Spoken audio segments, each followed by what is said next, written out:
see if I can also do my vertical stream as well. And make sure it's working order. Let me see. Okay, there we go.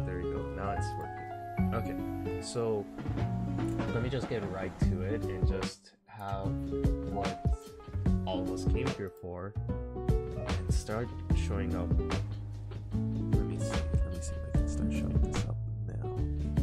Let's see, come on, window capture, don't let me down. Let's see if this is working.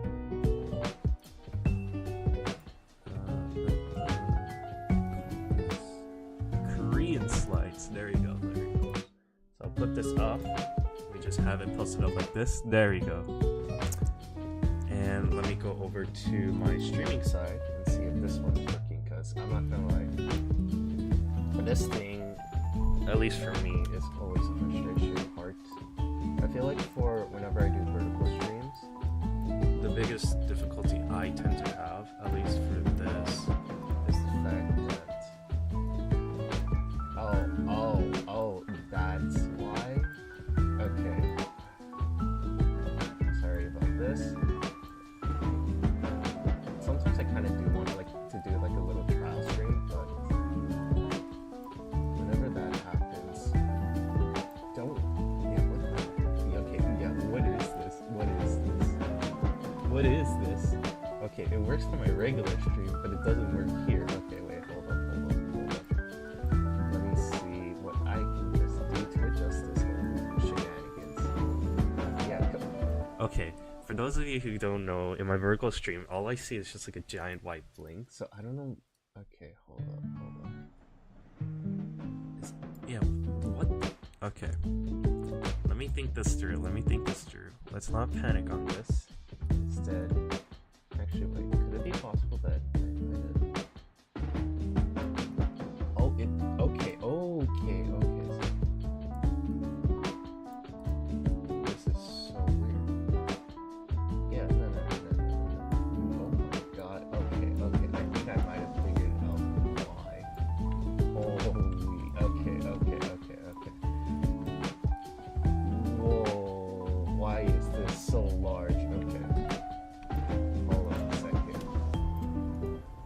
Let me just see how... Okay, I think I might have understand why. Let me see.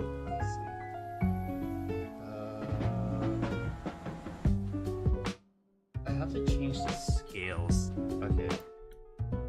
Yeah, what? Oh my... Okay.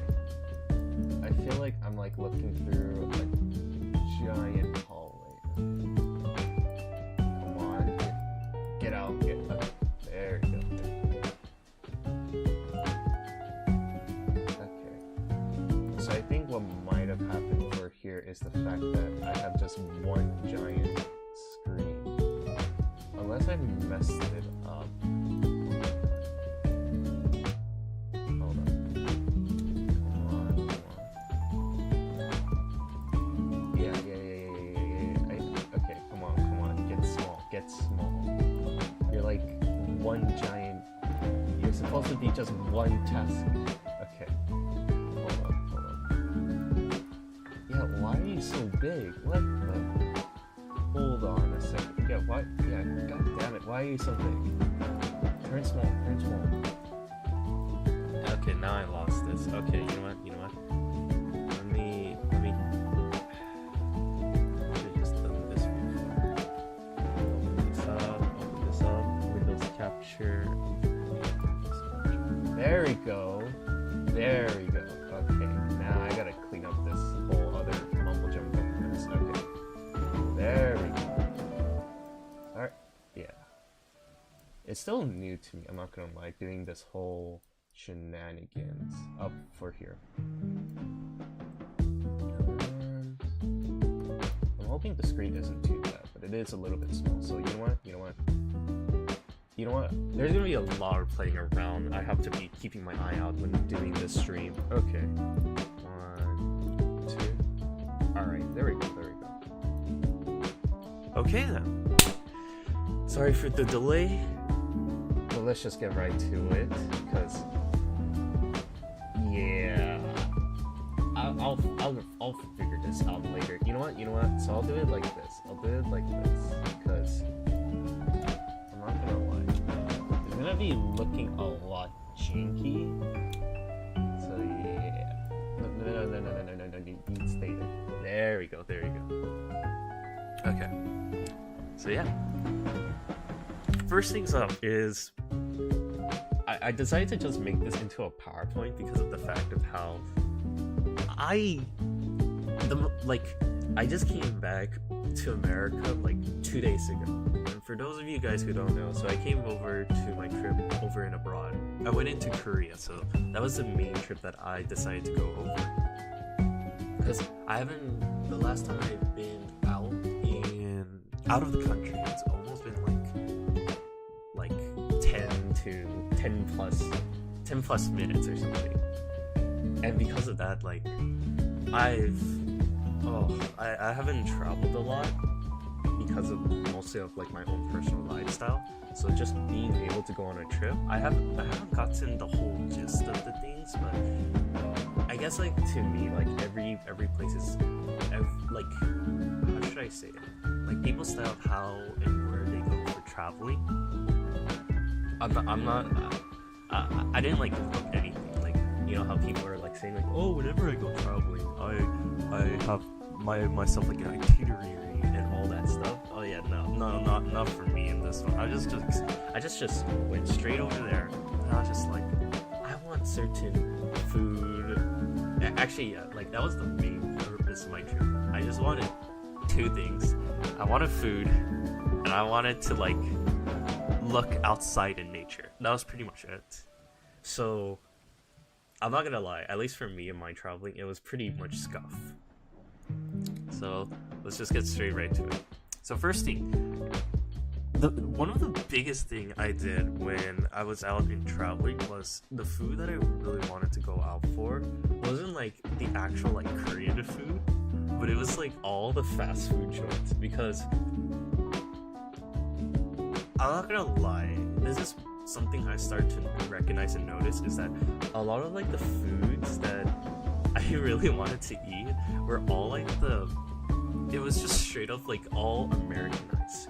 So I don't know about this, but I think in Korea, a lot of the food was, I'm trying to remember. When I first saw Korea, I think it was like 10 years ago or so, or plus. The amount of like difference, like there's some that are still the same, you know, like you're still gonna find like your fast food joints, like your burger places and stuff. And what I ended up like realizing or finding out is the fact that like there's, how should I say it, like Korean food, in my opinion, there's like, I think I just don't like some of the old stuff. Like I kind of like, there's probably like a lot of like other like this is pretty much hard to say, because it's like there's like certain Korean foods I do like and certain ones I don't like, because of the fact of how like a lot of the Korean foods, at least I call these the old-fashioned traditional ones, are very much like pickly.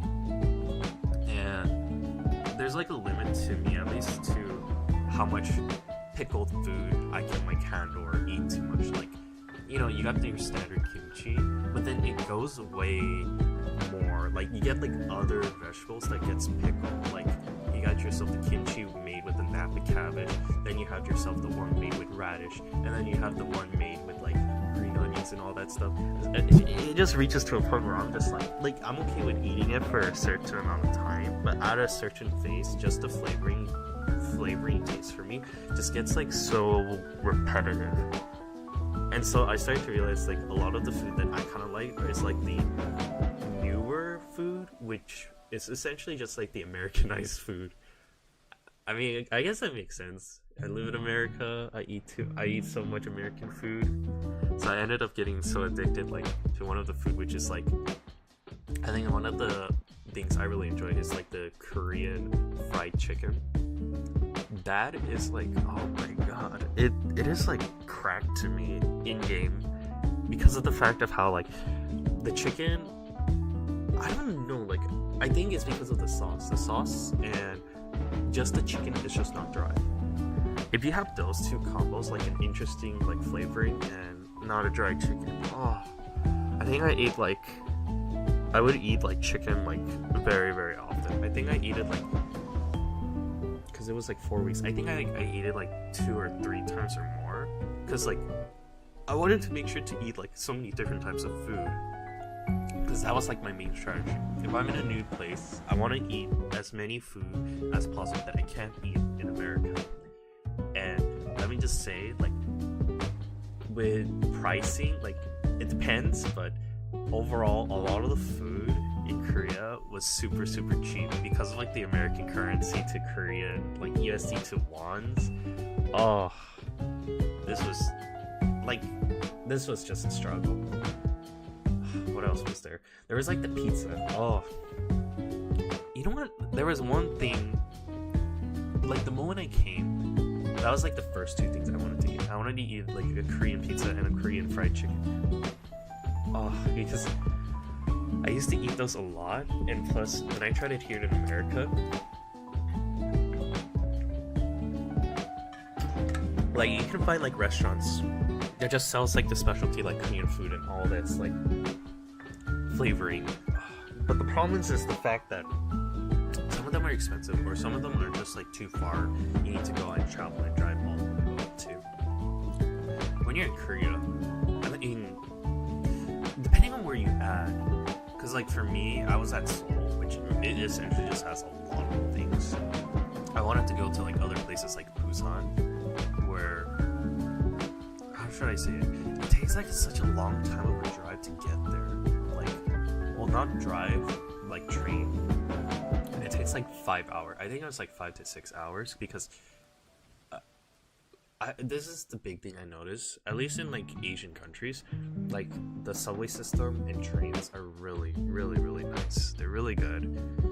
I don't know how it is in the US, because I think I only tried once, but I'm not gonna lie, some of the transportation system is kind of just like, it's not that good. It's not that good compared, if you were to compare it to like to Asia, like between the US and the Asia system for like transportation, like buses, trains.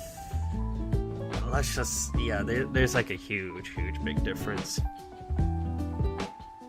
Oh, but oh my god, I'm like trying to have memories of what just happened, and like, cause like it just feels, how should I say it, like I'm trying to remember just how much, I call it junk food, but at the same time, it's just fast food to me. The amount of food that just was there available that I just ate, like one of the days I ate like at 3 different burger joints all on the same day. Like I wouldn't buy like too much, like I would just buy like 1. And the biggest thing I noticed from there is just that here, you know what, I'll make it like short and simple. All of these food and intakes all over here, I'll say, is the fact that like the burgers are so much sweeter in Korea versus America. Like when I mean sweeter, like it has more sugar inside of it, and I don't know how. I try to get some burgers, like one of the main staples that is only sold exclusively in Korea is called the bulgogi burger, which is essentially just like, it's like marinated meats, and it's marinated in like a sweet sauce, it's marinated in a sweet sauce. So I tried getting something else too. There was that and the shrimp burger. Both of them were so goddamn sweet. I mean, it depends on people's personal taste. I'm not gonna lie, because like you got yourself like some of the food here where it's, how should I say it? Like, I'm trying to remember, like some of the foods that I would try like eating over there. It's, like, don't get me wrong, I do like it because it's all these new interesting foods. Like in America, you don't have yourself like the shrimp burger. I really wish they kind of had that, but at the same time, I am also worried about like the health and sanitary factor for it. Not sanitary. Oh god, I mean, that would be giving me a fun time, being all crazy, just eating myself a burger and getting all high. Okay, but no, I don't do that. I don't do that. Okay, like going on track from it. I will say this, because I will say, if I ever have to compare it between like US and Korea for both of their burgers, like I went to some of the similar fast food joints, because I'm not gonna lie, like this is the thing. If you were to go to, I don't know, let's say like a McDonald's, a Burger King, or heck even like I'm not gonna lie, there were so many like American fast food chains that was in Korea that I thought wouldn't exist, but they were there, was the fact that like their presentation was so goddamn better. Like if I go to a McDonald's and I get myself a burger, I order myself like a McChicken and a cheeseburger, like it looks like someone like just stepped on it, ran it over, and like the sauce is all over the place, and I'm just looking at it as if I'm like, oh, this is roadkill, but you know what, this is good. When I was in Korea, the actual food presentation was really good, because of the fact of how like the buns look soft, like the food was like nicely placed, and like what was it? There was like honestly I came to and it wasn't like those like very like well-known kind of location, because like for example when you go to some fast food joints, you come in at like almost like the end of their shift, like I don't know, like 8 p.m. or 9 p.m. Oh yeah, there's another difference, is that like Korean's restaurants, a lot of them close like very early compared to the US, but I'm not sure if it changed at all because of like COVID or something. But one of the food restaurants over there was the fact of how, wait, hold up a second, let me hold this up. There you go. But like one of the factors from, at least from one of the restaurant, was the Jesus, wait, how many times? Okay, but let me hold this over. Okay, there we go. Yeah, one of the factors was that a lot of the restaurants, there was just like so much of, how do I say this? There was like a lot of, oh my god, I went lost out of track because of just editing, but there you go. Like a lot of the restaurants, they would close up very early throughout the days, and I think it might be the same for America, but like I wouldn't see like any restaurants open at like 11 or past 11 o'clock p.m. because like the only places I would see that would be open would be like the 7-Elevens, the kind of like style, the convenience store. There you go, the convenience store. I forgot what the name was, and there's a lot of them. I don't think I've seen one that was 24 hours, but then again, I wasn't out there searching for one because I was mostly just like whenever like I was done throughout the day, I was exhausted because shit, there was so much to hike around, to walk and explore. Like goddamn, like I didn't have a car, and I did not want to use a rental-car either, because let's just say the driving was insane. But before I mention that, there was another thing I didn't realize, and this is very interesting if you ever plan to travel to Korea, is the fact that it's like certain fast food joints, at least the one I went to, like when I was like going out like eating a burger at like McDonald's or something, they don't offer refills. Like, you know how when in the US you would just be like, oh, you get yourself a drink and you do yourself like a self-serve like refill? That shit doesn't exist in Korea, at least the one I went to. Like when I wanted like water or like a soda, the water, there's no tap free water. You have to buy yourself bottled water, and the sodas, it's like they only give you just the beverage. They serve you the beverage. Like you see on my screen where I have like myself like a Coke, that Coke like what was it, container, the Coke drink with the chicken. It is pretty much that size. It's not big. It is not big. It is very, very small. And if you ask them for large, like in America when you have those large drinks, like that shit is large. But in Korea, it's like half of that. Half of that large in US standard is considered large in Korea standard. So that is, I mean, well, yeah, America's a fat fuck in game, but you know, I'm not gonna blame them. I mean, if I'm going out to eat some food, I eat a lot. I eat a lot, and I guess that technically helped me out in dieting because, Jesus, like the amount of food sizes and portions, like, there's a reason why it's cheaper. You compare those two between like I think like if I were to get myself like a burger, like this whole combo, right? This potato fries is like a medium size. That shit is like smaller. It is like, how should I say it? It is like the equivalent of ordering yourself like a small fries from McDonald's, but like maybe increase it like a little because it's in the same container. It doesn't have like how McDonald's has like those medium fries and large fries. We like when you're in Korea, they don't have that. They don't have that like sizing portion. It's much more like little increase of small. If you have a small, they increase it like a bit, like half, and then another little half. That is your size portion. By the way, overall, I mean it was really good. Sometimes I had to struggle like how much I would buy because I'm just like, think to yourself, you're out here trying to explore different types of food. You're not gonna be here stuck in a McDonald's and order every one of everything and eat it out throughout the whole like time you're at the trip. Okay, now the next one, cafes. Holy shit! I think one big thing I would remember from Korea is the fact that they have so much cafes. And when you think of cafes, not like the style of like it's kind of similar to like Starbucks or even like, what's another good one? Coffee and Beans or something.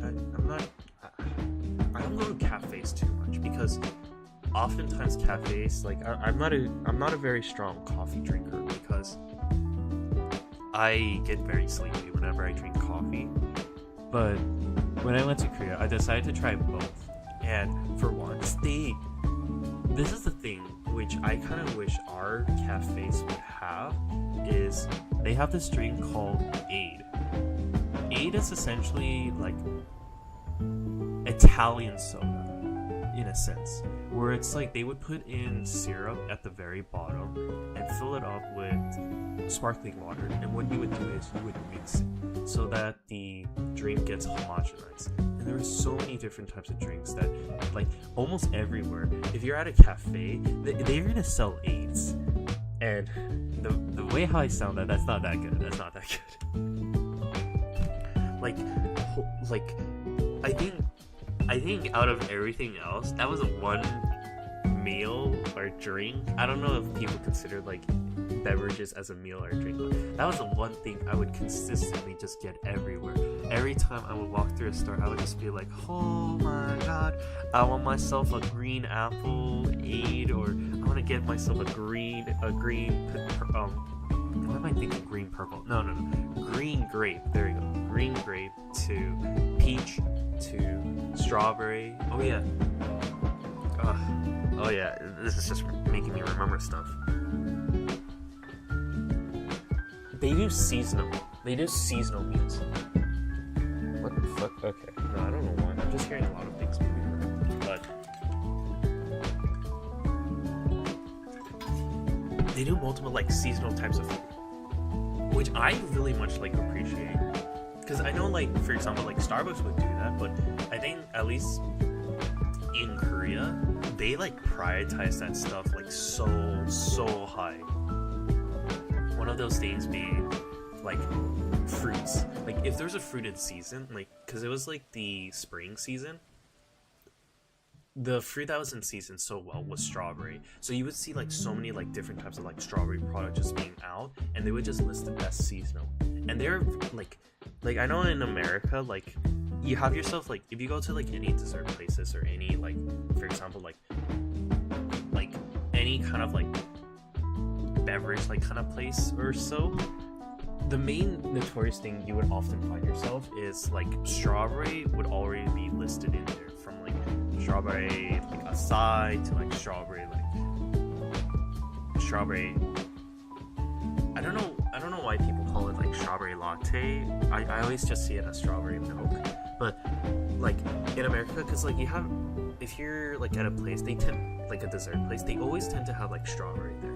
In Korea, it's like a seasonal thing, and I feel like, I mean, you know, it's gonna suck if strawberry's not there. You know, I'm not gonna lie. I will be sad and be like, fuck.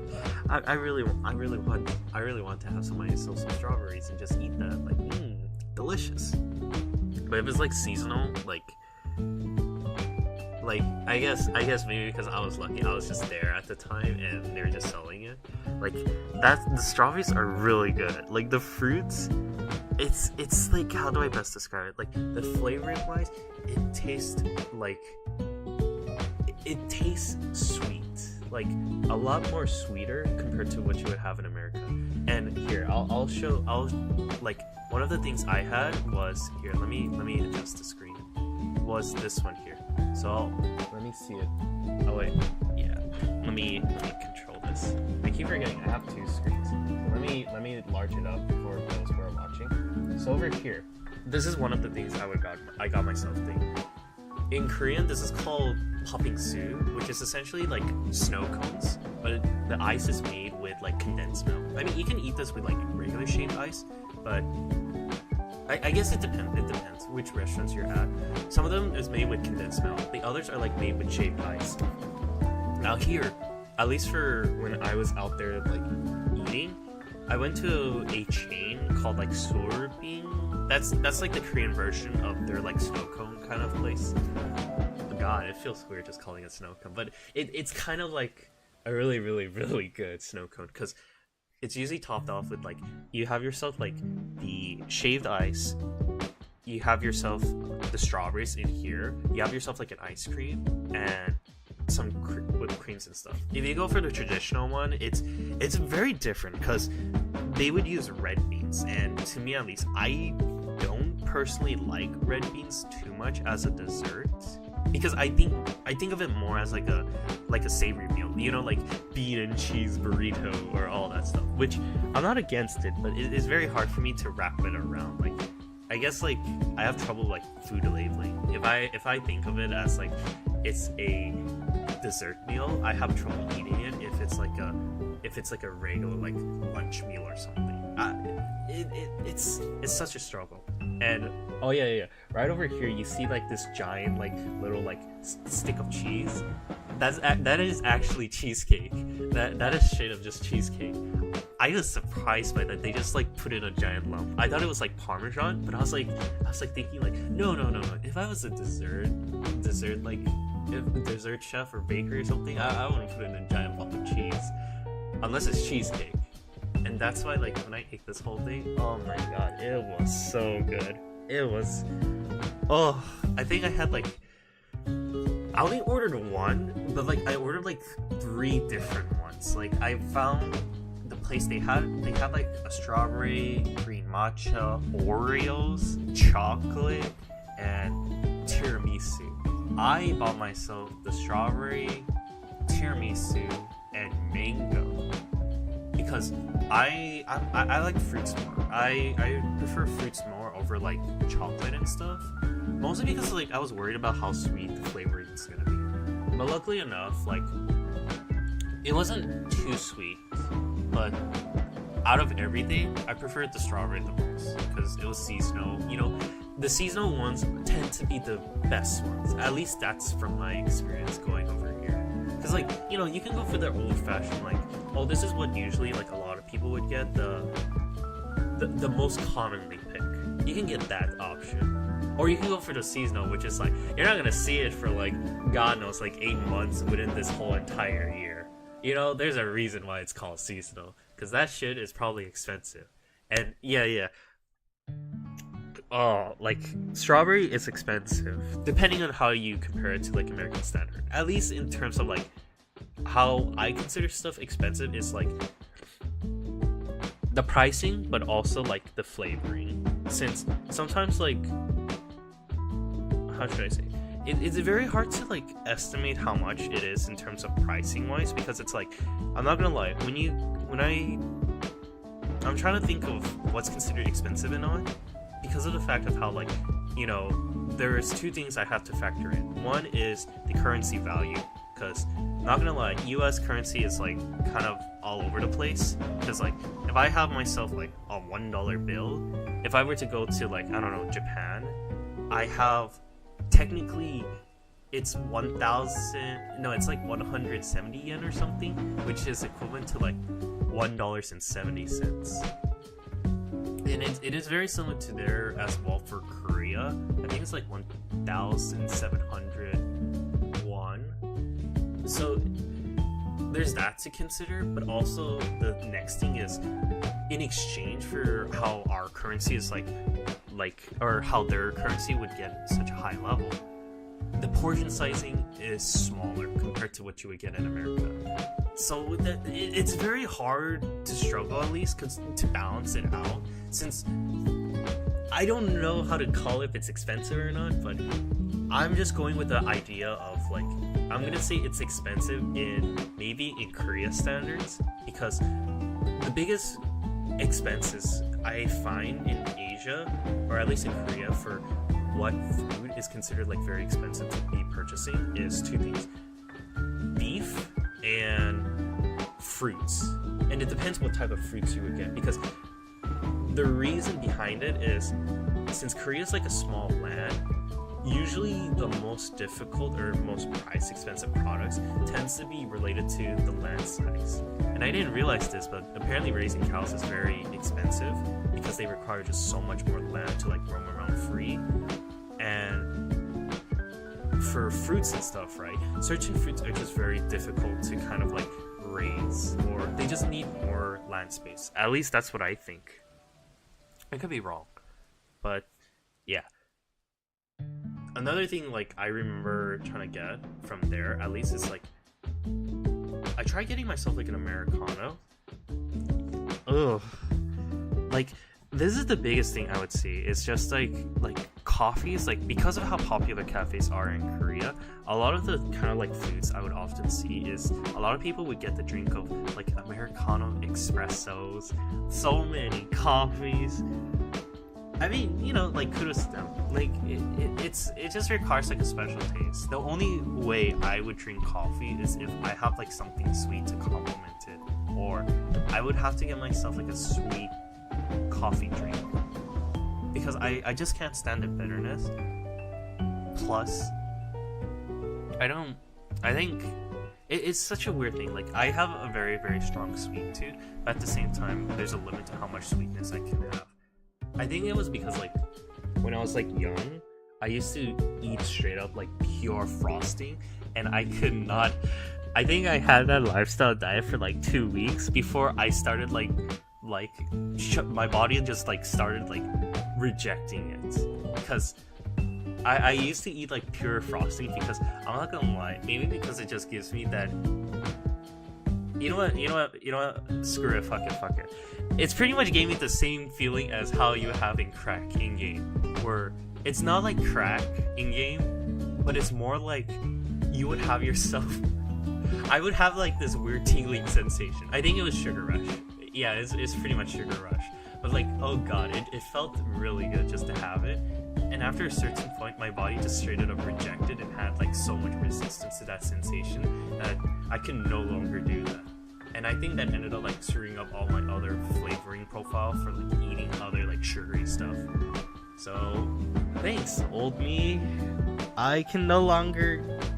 Well, I mean, I guess it can help prevent myself from getting diabetes, which that's a good thing. Yeah. Oh god.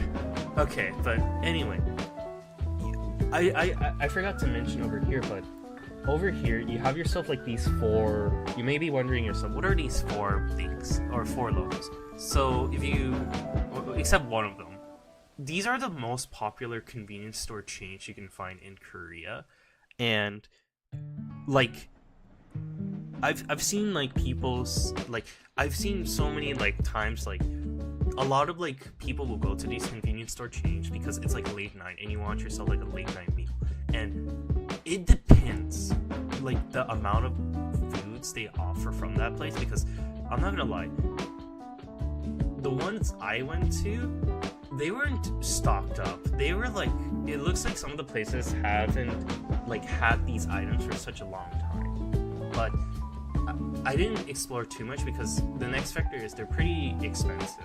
Like, this is a really good tip, and I learned this a lot too whenever I watch like traveling videos, is that like you gotta know how to like, you gotta know how to like eat with your mind, not with your eyes.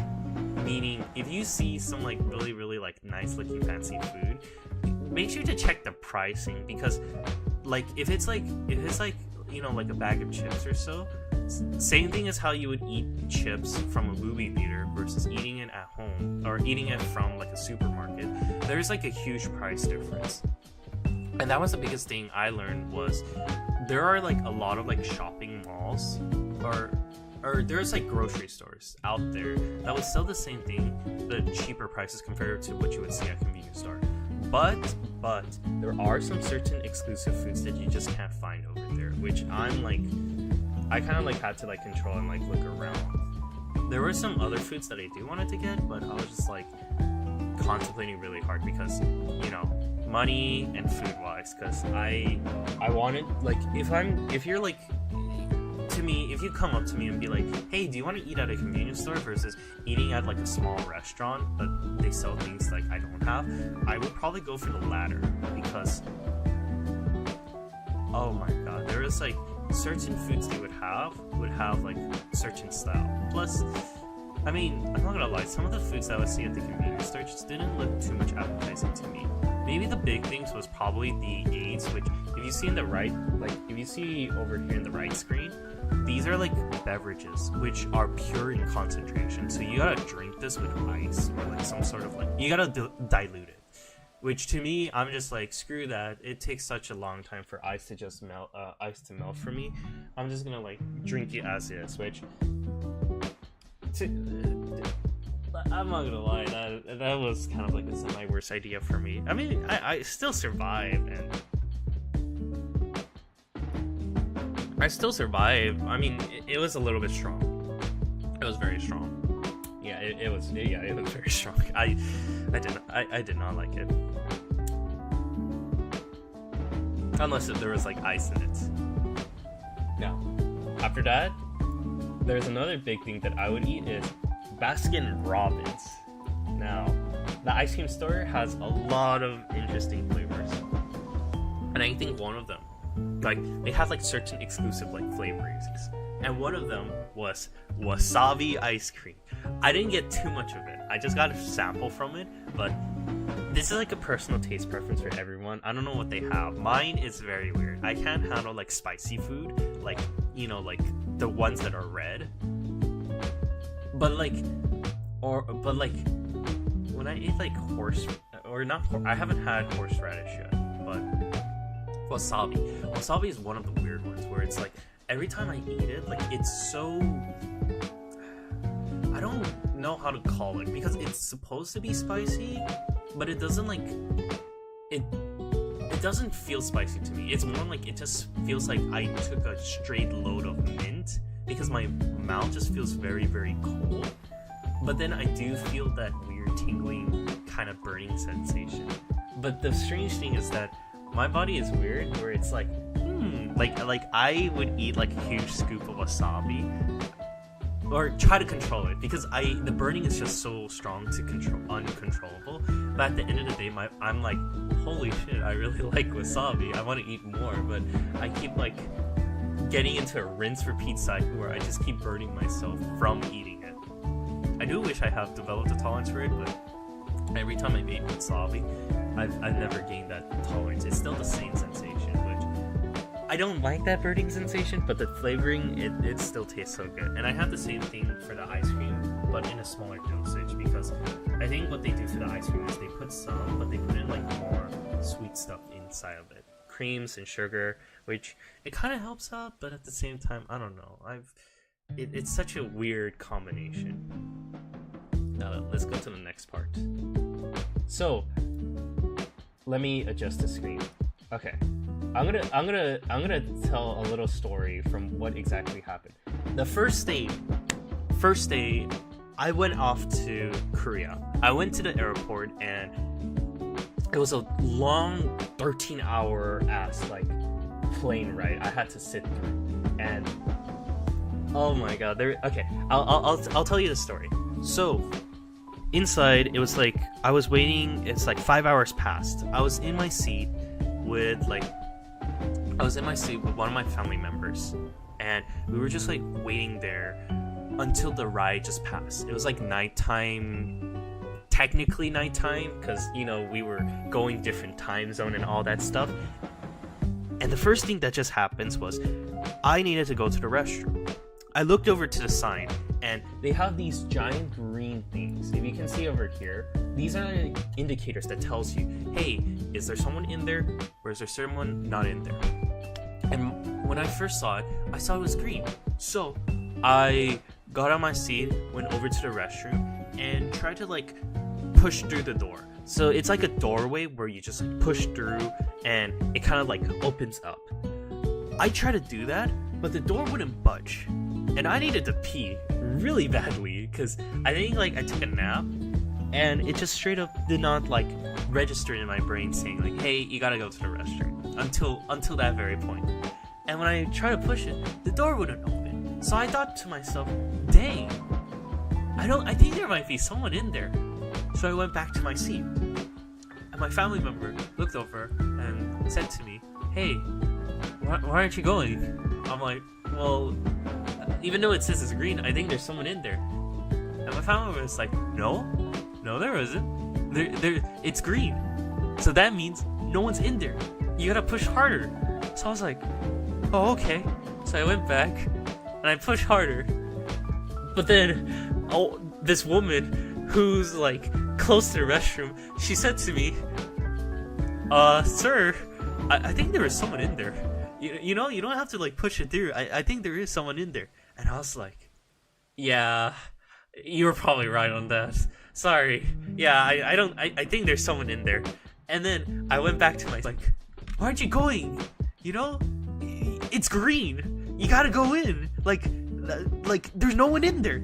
And I was like, you know, just because it's green, I think there's someone in there. And someone just told me someone just went in there. Yeah, I think there's someone in there. And my family was like, no. No one's in there because it's green. You gotta go in. And I was just like, I don't think so. I don't know. And when I said that, right? I said my third time saying like, I don't know. We heard the sound of a door like opening up. It just slammed open. And we both looked over to the front. And we just saw a person just come out. And just by comedic timing, I look back to my family member in that stare of the like, bruh. And my family was like, oh. But the sign said it was green. Green means no one's there. And I was just like, god damn it. No one's in there. So that's what happened. And I'm gonna say this. This stuff happens multiple times because after I came back from my plane trip, we rented out a limousine bus. It's called a limousine bus. So you see this thing right over here on my top right screen for those of you watching on a different platform. This thing is called a limousine bus. Now, when you hear limousine, like when I hear the word limousine bus, I'm like, you know what? It's just a bus, but big. That's how I think of it, because it says limousine bus. Limousine is the description of the bus. To my family member, they told me, "Hey, we're going on a limousine," and I was like, "Oh wow, we actually rented out something expensive," and I was like thinking in my head like, no, that can't be true. So I asked them again, saying like, is it a limousine or is it something else? Like, what is the full thing? And they were like, it's a limousine bus. And I was just like, bruh, it's a bus, but big. And they were like, no, it's a limousine. And I was like, you know, a limousine is like it's a long car that fits like 2 people or something. As in like, it's like you know, when you think of limousine, like it's like something like it's a car just for you, you know, like just for your group of people, not like a bunch of random strangers. So I thought to myself like, oh, like I try to tell that to my family member, saying like, you know, that's the difference, right? And you're like, I don't know, I mean, it has the word limousine in it. And I was just like, oh god.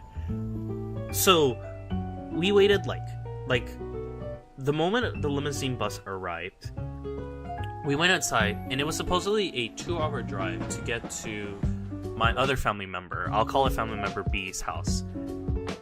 We stayed there for 1 hour past, and all of a sudden, like, cause like the driver in the limousine bus, I'm not gonna lie, I am very, very scared of driving in Korea. And this isn't like because of like anything I like that. It's just different driving culture styles, because of what actually happens is that there is so much brake checks and like anger management you would see in the driver that sometimes I'm like scared about my own personal life, because every time we would drive, there would be moments where I would just get like flung forward. Like, I had my seatbelt and everything, so I would feel pain just being flung forward, because they would do hard brakes, and sometimes like I would just hear them like beeping at so many like people. And I think it's like, you know, in America, when you would beep, you would use that as like a warning and being like, hey, like, try not to do that. Or someone who's having like a strong road rage, being like pissed off at everyone in society, being like, oh, screw you, like, I'm trying to get through life and all that stuff. In here, beeping is kind of like, they use it much more often than how you would think. Like, they still use it for the same purpose of like warnings, but in here, it was much more for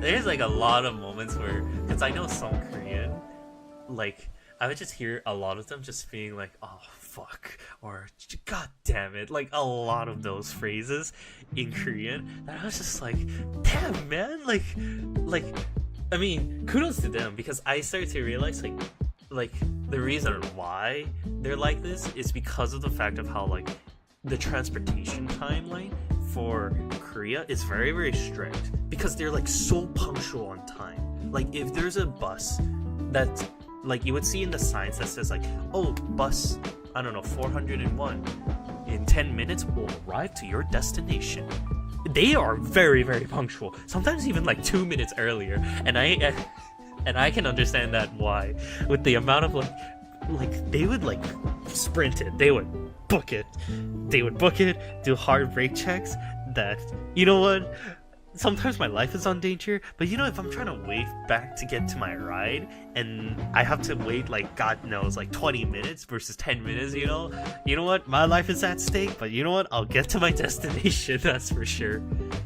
Now, at least the one that I went to, because before knowing all this, I the reason why I bring this up is because the limousine bus that I was on ends up breaking down because of a flat tire. And I thought to myself like holy shit, I think the reason why that happened is because like they kept on brake checking and all that stuff. And like, because of that flat tire, there was like so many other people in the bus, right, who were also in there, and we were also in the highway. So we parked over to the empty spot in the highway, away from people, you know, getting ourselves into a crash. And we had to wait, and we're announced with the news that, hey, the bus has a flat tire, so you can't drive anymore. So we'll hire, or we're calling in another bus to take all the other people over. Now, the reason why I mentioned there's a lot of people in the bus is because me and my family member were the only 2 people left who could not attend the bus because we had so much luggage with us that the other bus was just so packed full to the brim that they can't take any more passengers. And because of that, we were like, oh fuck, what are we gonna do now? We have we had 5 suitcases for me and my family, for 2 people. And we were just like, so what are we gonna do? And we thought about because we asked the bus driver hey, is there any other bus that can take us to the same destination we want to go to? And he was like, sorry, no, I don't think there's any more. And we were just like, shit, okay. So I asked my family member, why don't we just take a taxi or something? And they were thinking about that. But at the same time, they were also we thought about calling our family member, but the problem is our family member can't drive because they have a broken back. Family member B has a broken back. So it became difficult because I was just like, you know what? Screw it. Let's just walk. Let's walk with 5 of our luggage. And I was just laughing the whole time because I was just like a lot of weird stuff was happening. I call it weird as in the bathroom incident and now the bus. And I was just like, you know what, screw it, let's just walk with our luggage. It's gonna be hard and hectic, but you know what, we'll figure out something. But eventually, we were lucky enough where our bus driver was just straight up you know what? Screw it. Just screw it. I have an idea. And what ended up happening was he got the bus with the broken flat tire, and he was just like, we're gonna make it. We're gonna make it to your destination. And I was just like, well, I got no better idea. My family was like, huh, okay. And we just proceeded to just get driven. And you know what? Out of every kind of driving, from my experience in Korea, that was the safest drive I have ever experienced because he was so safe. He was braking on time. Like his safe level was the equivalent of driving in America because it was so nice. It was smooth. He didn't do any hard brakes or anything.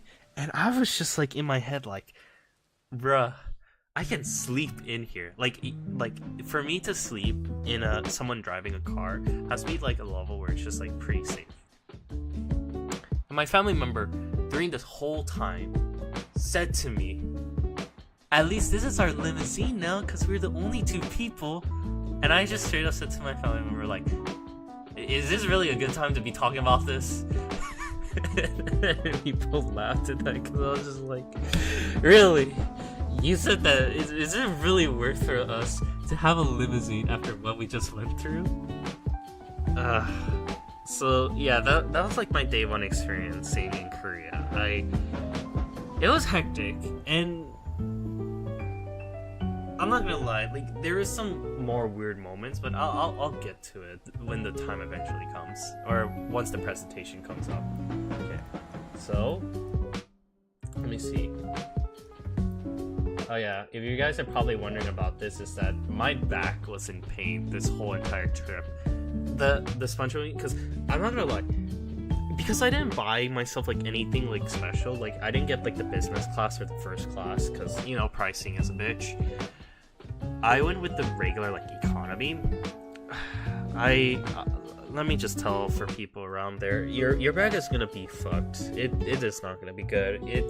You're gonna need a lot of stretches. Heck, there's gonna be moments where at least for me, I had to get out of my seat and walk a bit, and there is turbulence. So I was just shit.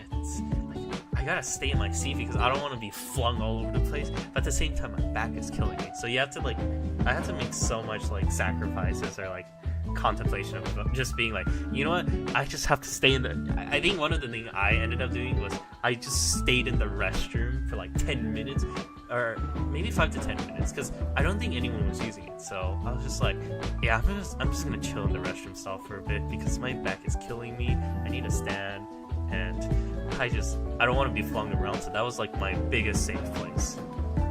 Now next thing. Okay, yeah.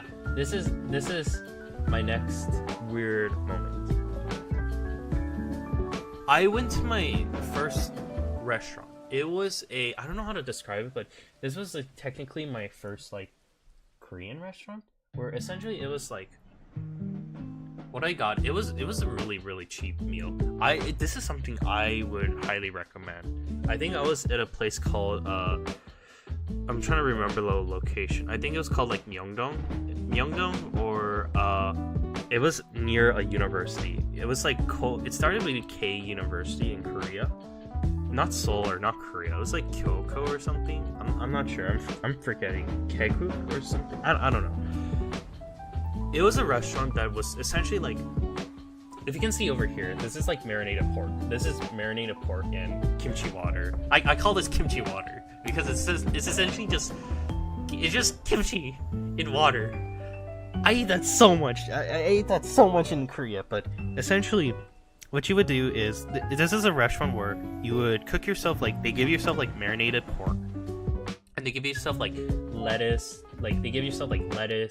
and like side dishes like kimchi, once with like napa cabbage, the other one was made with radish and seaweed. So essentially like what you would do is you would put them all together into the pot, into the frying pan, and just like stir fry it, and you would also put rice in it too. So that what makes it really good. Now this whole thing experience, only the meat cost extra. Everything else was like, well, other than the rice, I don't know about the rice was free or not, but everything else is like free refills. It's like unlimited, and it's self-serving pay. So you get this all for, if it's like 10,000 wons, it's like $8. Like you can make yourself really full with this, and other than the meat, but you know, the meat has so much like fats and stuff, so just putting a lot of like rice and like vegetables in it just helps it out, and it's like very, very filling. Plus they also offered this thing with what the okay, for some reason my screen was moving this thing all over the place. I don't know why, but there's this dish. I don't know so in the bottom right of the screen, or if you're in my vertical shorts, I'm just pointing it out there. There's this soup. I'm not sure what it's called. I keep forgetting the name. Korean names, I always have trouble saying it. I know what it sounds like, but I just don't remember the name. This thing I know is essentially, it's like beef blood soup, and this thing you see over here is beef blood. Because of how expensive meat was, or beef was, having beef blood, I thought I wasn't gonna like it the same way how I don't like liver. But ironically enough, this stuff actually really tastes really good. It just gives me like beef vibes. It just tastes like straight up beef to me. I ate this so much. I ate like 3 bowls of this, and it was so good. And I would eat this with rice. Oh my god, this was like my saving grace. Like if I can't have beef, I try to find like beef replacements, and I cannot stand eating too much pork. I know I'm named tonkatsu, but I can't eat like, I don't think like I like just regular fried like pork belly. Like I'm someone who enjoys, like if I had to eat pork, I like it deep fried, or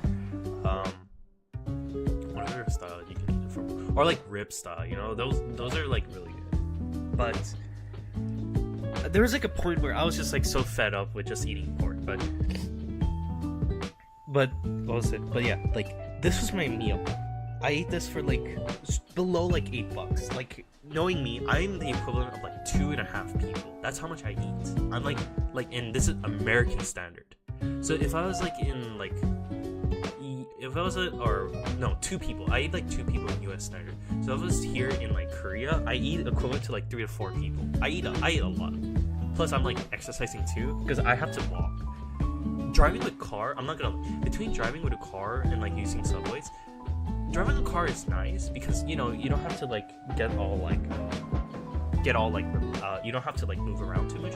But the problem is parking is a bitch. It's like everywhere. It's like a tight spot. My best way of describing it is like SF or LA, except less space to park, and people are like driving like insane. Just like it's very different in the roles between the US, but like it's so tight space. Like I feel like driving with a Prius or like a small car is like your best way of luxury or ease in just driving anywhere you go from. But if you go on subway, like subways and like bus stops, they're more accessible, as in like you can like go so many different places and you just walk, and it's very close, which is really, really nice. Oh my god. But other than that, like going back to this story, so because I was like exercising, I grew a very, very strong appetite. And during one of our meals, my family member ends up finding a little green string in the meal.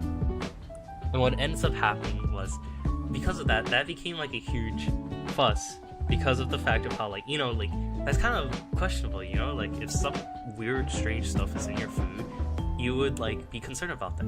So my family member went up to the waitress and was like, yo, there's like strings in here, like you shouldn't be doing this, like this can like hurt someone or something. And they were like, oh, I'm sorry, oh, apologies for that, like sorry about that. And in exchange, they're like, here, we'll give you a drink on the house. And so we got a cider. I was just like, really? I mean, just that? But you know what? I didn't really care. I enjoyed the food. I really liked the food. The food was really good. And they were like, and my family was like, okay, whatever, but you know, I mean, the food is really good. So at least they're learning their lesson not to do this and all that stuff. So that's what ends up happening, which was kind of weird. Like, and this wasn't like day by day, like a split part. This happened straight within 2 days. We had a strange incident in the plane, and then with the limousine bus, and now like another strange incident with like our food having like weird foreign objects in it. So at that point, we were just like, please just stop. Please just stop.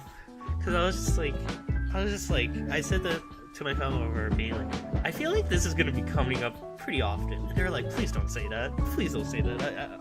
Like it was just that bad. It was just that bad. Now, next thing, random photos.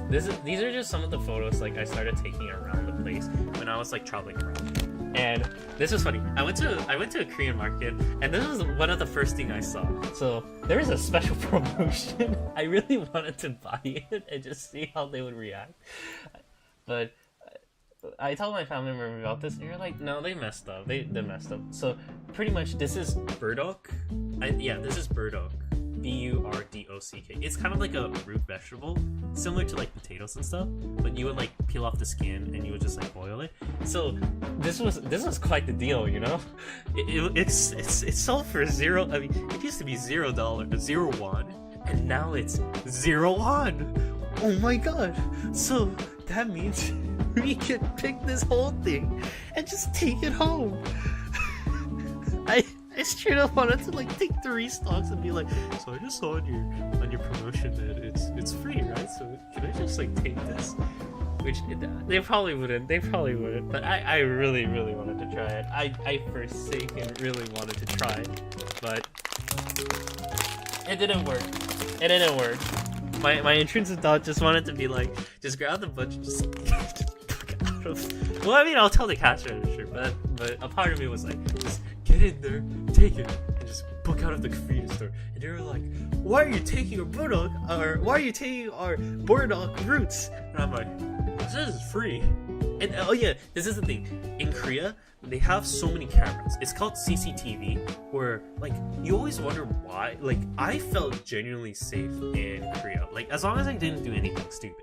which was like some of the times like I would just walk out in the middle of the night, and like middle of like 8 to all the way to like 11 p.m. just walking around, exploring around the night, because there's so many like security cameras like outside that I personally feel safe, because like these security cameras, anyone can use them, in the sense like the news reporter can use them, and like the government can use them, which, I mean, you know, like you lose your own like what was it called again, like your own personal space. I mean, there's no cameras in the restroom or your house, but like, I mean, other than that, like, to me, you know, if I feel comfortable, if I have the safety and leisure of like I can go out in the streets and walk by myself, I mean, I would take that. And it was like pretty nice. I mean, I'm not gonna be in locations where there's no security cameras, because I think that's where the shady stuff happens, but like those were like my fun place. Like I would explore so much, and this was like one of the locations I would explore, where it was like a bridge. There was like a, here, I'll just hover it a little bit over here. There was like a bridge. There was a lot of like little like lakes and stuff, like little rivers that I would explore. And my best way of describing it, because the location I went to was like a countryside, just to visit. I visit a lot of family members who live over at Korea, and one of them like there was like a straight up like as I went out, like I took a bus and explored around like a little like small town. My best way of describing it is, if you guys ever played Persona 4 Golden, it straight up feels like Inaba. Like I played that game so much, I explored so much in the overworld without the scooter section. It straight up just feels like it. You have yourself like the rivers, you have yourself like some like other locations where you can just like everywhere is like walkable, accessible, and there's like some portions where it's like there's like big, I know in the game how there's like an inn that's like famous over there, the town I went to, there's so many like giant schools that are, and there's like this one plaza shopping district with like a lot of like restaurants and like cafes and stuff, which they're like small time. Like if you use Google Maps, some of them would show with some reviews, but I had to use like alternative other apps, because you know in US we have Yelp, in Korea they have this thing called like Kakao Maps or something. I don't know if they have, I think they do have a Yelp equivalent, but I don't know Korean too well in terms of reading, so I didn't have access to it. I wouldn't say it's like open friendly to like other people. Like I thought about doing this when I was like over there, of writing reviews for each location I was at for the restaurants, because I was kind of up for it. Like I was actually ready to kind of like put on reviews for each of them, but at the same time I was just like, I don't have an account for this, and I'm not gonna stay here for too long, so I'm just gonna be like, you know what? I'm just gonna like, I'm gonna give it to other people. I mean, kudos if someone comes up with an idea, makes a YouTube just writing Yelps all over in Korea or some places that are like not America friendly in terms of like reviews that are like on Google Maps and stuff. Then you know what? Kudos to them. They can do their own like promotion and stuff. But like these places it's genuinely like, it was very fun. Like, to have the ability to just like walk around, explore, like I didn't come up with a plan. I just straight up walked around wherever my legs take me. I mean, albeit I have myself like an energy drink and like some beverages and stuff to like keep me going, but oh my god, it was pretty nice, refreshing at least. I would say one of the big things because one of the worries like I would have is that I would end up getting lost. But because of how often like I would walk outside, plus I had the mentality of like, hey, if I'm lost, I mean, am I really lost if I'm just finding a new area? That was my thought process. Like, if I find something new, I'm not really lost. I found a new map, which is me having a coping of saying I'm pretty much lost. But I don't think that it happened to me, or it happened to me once where I got lost, but I had Google Maps, which luckily enough, it just steered me right to the right direction, being like, oh, you just gotta go here, here, here. And I was like, okay, I'm all good. Let me see. Oh, yeah. This is one of the funny things. This is one of the funniest things I ever found when I went exploring. So, for those of my viewers who are like, oh, I like Skibidi Toilet, or I love what was the other show? I think it was called like the Team Circus. Why am I forgetting the name? I'm forgetting the other animation. It was the other YouTuber one. You see a lot of like, I call this shit posting to me, but this is like the at home. You know those memes where people are like, hey, there's KFC. What about OBC? KFC. Yeah, OFC, which is Obama Fried Chicken, Colonel Fried Chicken. This was one of them, and this was like a store. It was like a equivalent to a Staples, but for like kids, because they were selling like art products and like drawing sketchboards, like a lot of like school kids utensils. And this is one of the things I would see in the front door, which was like the Skibidi Toilet like merchandise and like the Team Epic over here. I didn't know what was that. I was just like, dude, a part of me really wanted to buy it. At the same time, I was like, what am I gonna do with this? Like, these are like off products, but these were funny off products. I just stared at that. I was just like, dude, is this really necessary?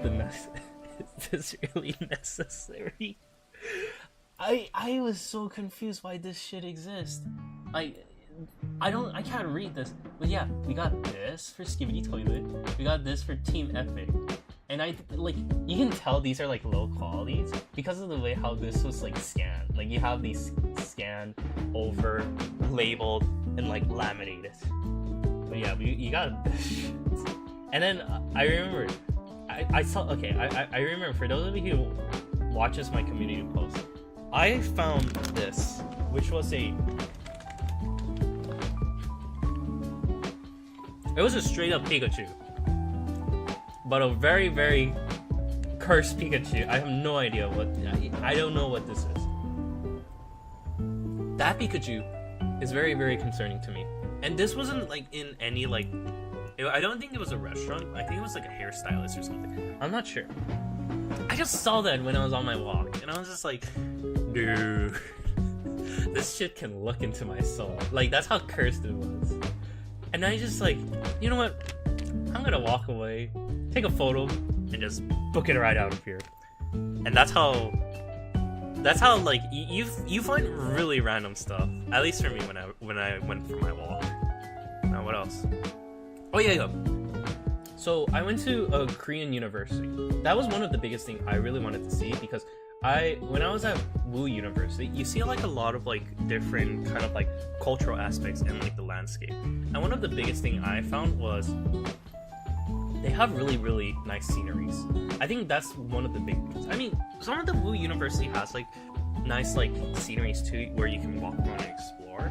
I think this is the one where I found a lake. Because for me, like, I know there's some university where there's like lakes around that you can explore and go to, but this one is like in the center with the university. Like, if you have the university, that is straight up in the center. Plus, there was like animals around. I think these were the two popular ones, which apparently, like, I met up with the, what was it called again?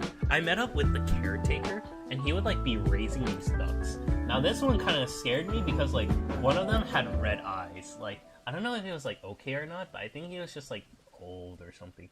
But apparently, like, this is what like the university was kind of like known for. Like, they had like a lot of like animals and stuff. And this was funny because they make so much noise. I think they're goose. Yeah, the gooses would make so much noise, just like complaining all the time.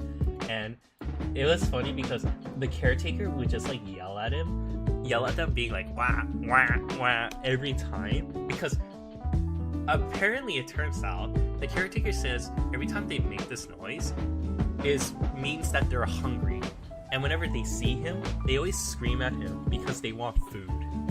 And that's why he would always yell back at them, because he's like trying to tell them like, no food for you, you're not eating any more foods. And that's how it happens. And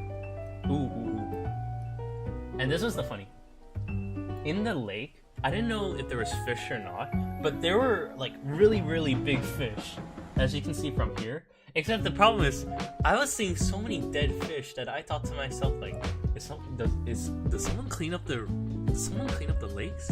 Like, do they actually clean up the lakes? I don't know. I didn't know if they were gonna do that. But I just saw like so many like random like debris is just being found up in the fish. That I even thought to myself, like, is this lake even habitable for any like fish or aquatic life form? Apparently there was. They were just in hiding. And I noticed because like sometimes you can see like these little like dark spots that are actual indicators that there are fish inside. I remember I took a video of it, but I think that ended up I had trouble embedding it into the stream or into the PowerPoint presentation, so I might try to make a video out of it. I don't know. I think for me, I just had trouble making shorts and streams when I was in Korea because you have internet. There was like internet issues I had to handle with. Plus, there's like certain parts where sometimes I could edit, sometimes I couldn't edit because of the location of how often I'm just traveling. I didn't even know if I had time to do that. Plus, like this was like straight up my curfew where I would wake up like 8 a.m. and walk all the way until it was like 8 p.m. and I had to get back home until it was like 9 p.m. and I had to like wash up, get shower, brush my teeth and stuff, and try to like kind of relax. And then it becomes at like 11 p.m. which I have to go to sleep and rinse and repeat because me and my family member, we were very, very on a punctual time crunch because of so many things we had to do. That we were like planning up on the schedule, going out, exploring, and making sure our timing was nice because certain restaurants, I didn't realize this, were closed. Were like, you know, sometimes like in the US there are some restaurants where it's like, hey, they close early, where it's like a brunch place where they open up 6 a.m. and close 3 p.m. or sometimes you gotta have other places where it's like, what was it called? They would like close on a Sunday, you know, like Chick-fil-A or something. But here, you actually see a lot of like, you gotta be very careful when you go restaurant exploring in Korea to check on the schedule. Because I think the most common days I would see where places would be closed were on Tuesday or Monday, which I found that strange. Sometimes Sunday, because I thought it would be like church, because church in Korea is very, very big. So I thought Sunday would have been one of those days, but apparently not. It tends to be like Monday or Tuesday. I don't know what that is, but I'm not too sure. So that was one of the places. Oh yeah. And this is where it comes up with. This is one of the days it comes up, which is Costco in Korea. Because Costco in Korea, I saw in one of the signs would mention about how they always have this. Every month they are closed twice.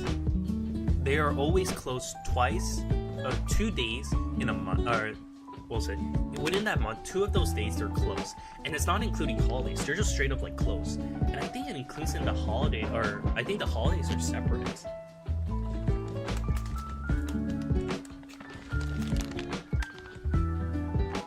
Sorry, there's like this snack I got from Korea too that I'm eating, which is like it's essentially like chocolate croissants. But it tastes like, but texture-wise, it's like the Cheetos cheese puffs, but it's like with cocoa powder, and this shit is so good. I bought like 2 bags. It's so good. But anyway, Costco in Korea.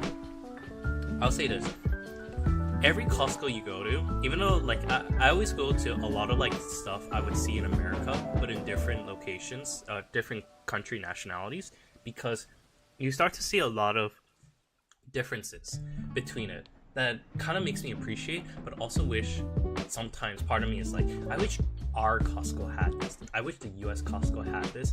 And that happened a lot. One of those things is, one, the pizzas. They have the bulgogi pizza, which, for those of you who don't know, in Costco, we used to have the combination pizza, which is like everything in it. Meat, cheese, vegetables, mushrooms, all that. I grew up with that, but now it's gone. And the only place I can get it is like the international Costco's. But I didn't get it for here. Instead, I got the bulgogi pizza. And this shit was so good. It was good, but it was greasy as fuck. But I liked it. I could only eat up to like 4 pieces. Like this size. My best way of describing it is like the Costco's like 1 slice pizza. I can only eat up to 4 slices, and that's like half a pizza. That's how big they are. And you know, like, because this is the thing, like sometimes in like the Costco, whenever you like order in a full pizza, like a pepperoni from the US, like they cut it up so much to be very thin. In here they make it like thick. They have it like a big size, and I was just like it was so good. They had themselves like the pork what was it, you know, we have the chicken bake, they have the pork bake and mushroom soup. I wanted to get the other ones, but this is where I had like my little, I don't call them arguments, but it's like bickering, where one of my family member who I was with the whole entire time, and I had like my cousin over. We were like, I wanted to get myself, this was my go-to plan. Because of how big I know Costco food is, my idea was, we're just gonna get ourselves like 3 Costco pizza slices. I was gonna get a hot dog and a pork bake, because you know the Costco hot dogs I want to try, and I want to try the pork bake. But my family member was like, but that's not enough food. How are we gonna eat? This is my plan. We get ourselves a giant pizza of the bulgogi pizza, and you get your hot dog, and that's it. And I was like in my head like, bruh, I don't think our cousin and you are gonna eat that much. I feel like at best bet you're gonna eat like 1.5 slices. That's how much you're gonna eat. Like my cousin will probably eat 1 slice of pizza, while my family member would just eat like 2 slices of pizza. I straight up told my family member, and she was like, no, we'll eat it. We'll finish up the pizza. And I was like, I don't think so. And are you sure? And they were like, yeah. Yeah, that isn't what happened. I ended up eating 4 of the. This is the reason why I ate 4 pizza slices of that size, this size, which is essentially like half a pizza. They ate up all the way until there was like 2 pizzas left, 2 slices of pizza, and I ate a hot dog too. And I was just like in my head like, dude, I wanted to eat some other stuff. Now I feel all super greasy and full because of all this. And my family was like, yeah, you were right about that. And I was like, God damn it, I told you. Why aren't you? Why couldn't you listen to my words? And they were just like, whatever. I was just like, you know what, whatever. We got ourselves like pizza to go at least, which I didn't want to bring any food to go because, you know, I'm here for the tasting, not for like too much food. If I wanted too much food, I would just be back in America, or if I lived in Korea, then yeah, that would have been a different story. But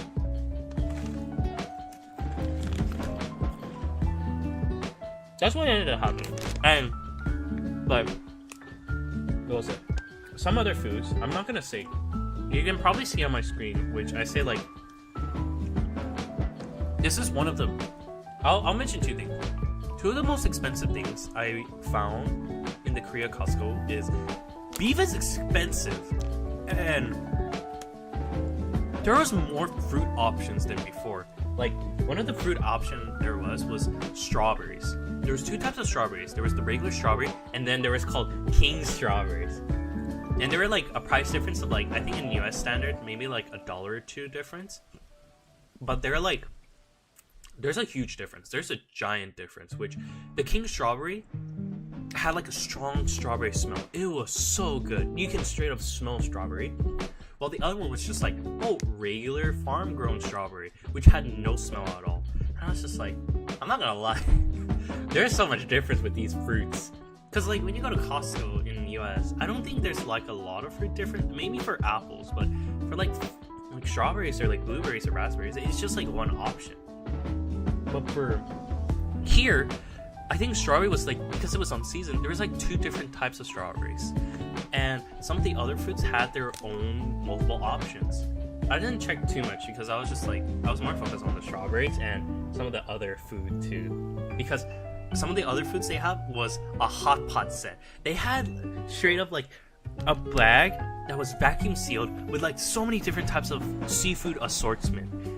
And it's like, if people were to eat it, it's like 2 people worth meal, like in US standards. Like you can eat this together with like another person, and it's like a nice like set. Sometimes like there was another seafood set where it's for like a Korean meal where it's like, I think it's like you have yourself the seafood boiled or steamed, and then you put in like it's like soybean, it's like spicy soybean paste, or it's called gochujang or something. I always get it mixed up. And they put it in, mix it together, and you eat it like a spicy like seafood like kind of paste mixture. They had that.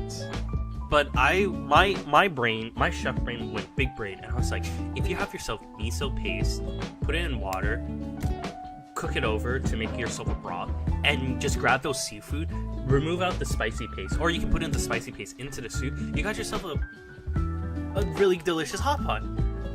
And I feel like that's more of a meal. Because they also have crabs too. They have like cut up crabs. And crabs, like they're small, and there's a lot of like meals in Korea where it's called like soy sauce crab, where it's pretty much you got yourself like a big crab or a small crab, you cut it in the center, and you marinate it in soy sauce, and you just eat it raw. You just eat it raw. You just eat the center, get up the inside of the guts, just eat that up, and that's pretty much it. It's like kind of like crab ceviche in a sense. It's okay. I'm like okay with it, but because I eat so much of it a lot, it gets a little bit like I end up like wishing I got the steam version, because the crabs, it's so very, very like, it's mushy. It sometimes tastes good, but it sometimes doesn't have like a really strong flavor because of the soy sauce, and sometimes you can get a little crab sense that I end up like, that's why I'm like ending up like, I kind of wish it was steamed, because I kind of miss that like steamed crab like texture, you know, the bite. It's like chewy, tastes nice, and sometimes I wish I had butter, you know, like that's typical crab taste. But that's just me. But they have so much like a huge meat selection, from like, they have like beef, and they have like pork. And I'll show you one of the big things, because of how I wish, I mean, we have this in the US, but you have to order this online, but I'll mention it later. But most of the beef selection, like, because this was Costco, like, they have a lot of like slices, and for like a reasonable price, because, you know, if you're at Costco, they make things like in bulks, which is good on your money. And especially in Korea, like, these are the beef slices. It's so thin and small. That's how big it is. That sometimes, like, I end up missing America, because, you know, like, we would get ourselves like big slices. Like, you think this is like cut up? No. Like, they give you this, and you have to like yeah, they just give it to you like as like thin pieces, and I'm just like, bro, man, like, I wish we had more. I wish we had more. But they also sell like other exclusive stuff too. Like, I ended up getting myself like this Pokemon Pop Rocks, and it looks like this. I don't think Nintendo. I mean, there are some Nintendo bits over there in Costco, which is mostly just like the gift cards and stuff. But they sell like Nintendo like merchandise, like food related stuff, which I was surprised they would do. I mean, there might be there, and I haven't explored enough yet. But I think this is one of those moments I just encountered this, and oh my god. This drink. This is an Australian drink. I did my research up on this because this was so addicting. They had this at it was like a free sample, where it was like an Australian product where it's pretty much brewed, but it's non-alcoholic. So there was like peach. There was mango and lemonade. And it's essentially just soda. It's like sparkling, like, yeah, it's not sparkling soda, because it's actually flavored. It's like concentrated flavor. This shit was so good. I had like 5 like free samples of this, and it was so good. I wish they sold this in America, because the moment I see this, I'm gonna buy this, which I don't think they have it in America. It's like a seasonal product, and they had like their own like free sample stand. Like, it was decked out based on the location. Like, they had like wooden like frames and all that stuff. Like, you could tell this free sample was like a sponsored free sample. Like, not like in like America, where it's just like you just go through the stand and you just see like, a table and a microwave or something for the food. No. This one is like on the level of like, I think like one of them's like, you know how sometimes they have themselves like food equipment where they try to like do like a show showing like how well like this knife is and stuff. It was kind of like that level of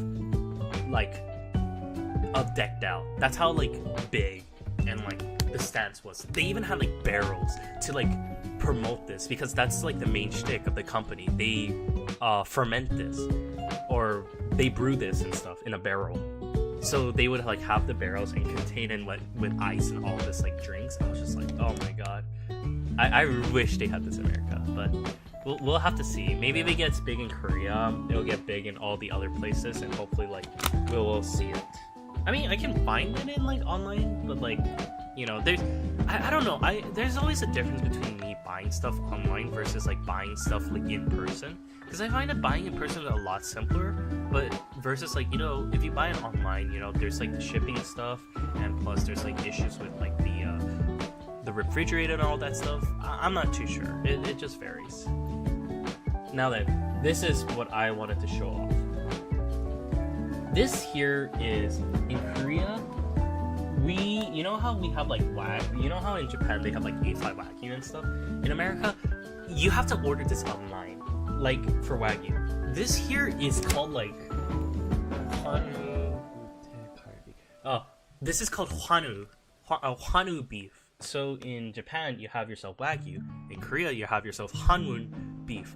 This is how much it costs: $300,222.198 won.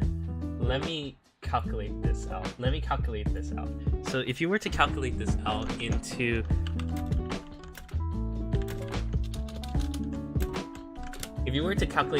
to like US dollars, this is $232.46. That's how expensive this shit is.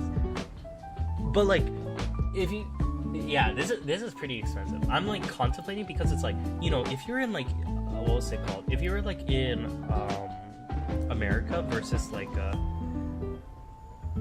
Japan, like, you know, sometimes like you would see like the Wagyu stuff in Japan, which is like cheaper if you were to compare it to like US trying to buy it, because, you know, Japan has more land, versus like in Korea, because the land is smaller, you don't really get that much beef, which becomes a lot expensive if you compare it to US. You know, that's why it's very hard for me to describe how expensive it is, because there's moments where beef can be more expensive than America, and sometimes beef can be cheaper than America. It all varies. It's that's why I'm just going with the main shtick that it's just very expensive. But this shit, like, look at this marbling. Marbling meaning, look at this white part. This is the fat. There is so much in it, and it looks godforsaken delicious. I really wanted to buy this, but, you know, I had to watch out for the money, because, you know, I'm just like, no, I gotta control myself. Because, like, if it's like $200, I can go to like 20 different like restaurants, cafe, and just buy like their drinks and stuff. Which, you know, I'm there for more variety. Sometimes I do want to have luxury, but it depends. It depends. If that luxury prevents me from getting like other food, you know, if it's like more than like 20, then okay, I'm like, maybe I'll be like hesitant a bit. Oh, okay. Now, you might. I've been talking so much about food, so I'll talk about a little bit about like, oh my god, maybe because I'm just talking so much.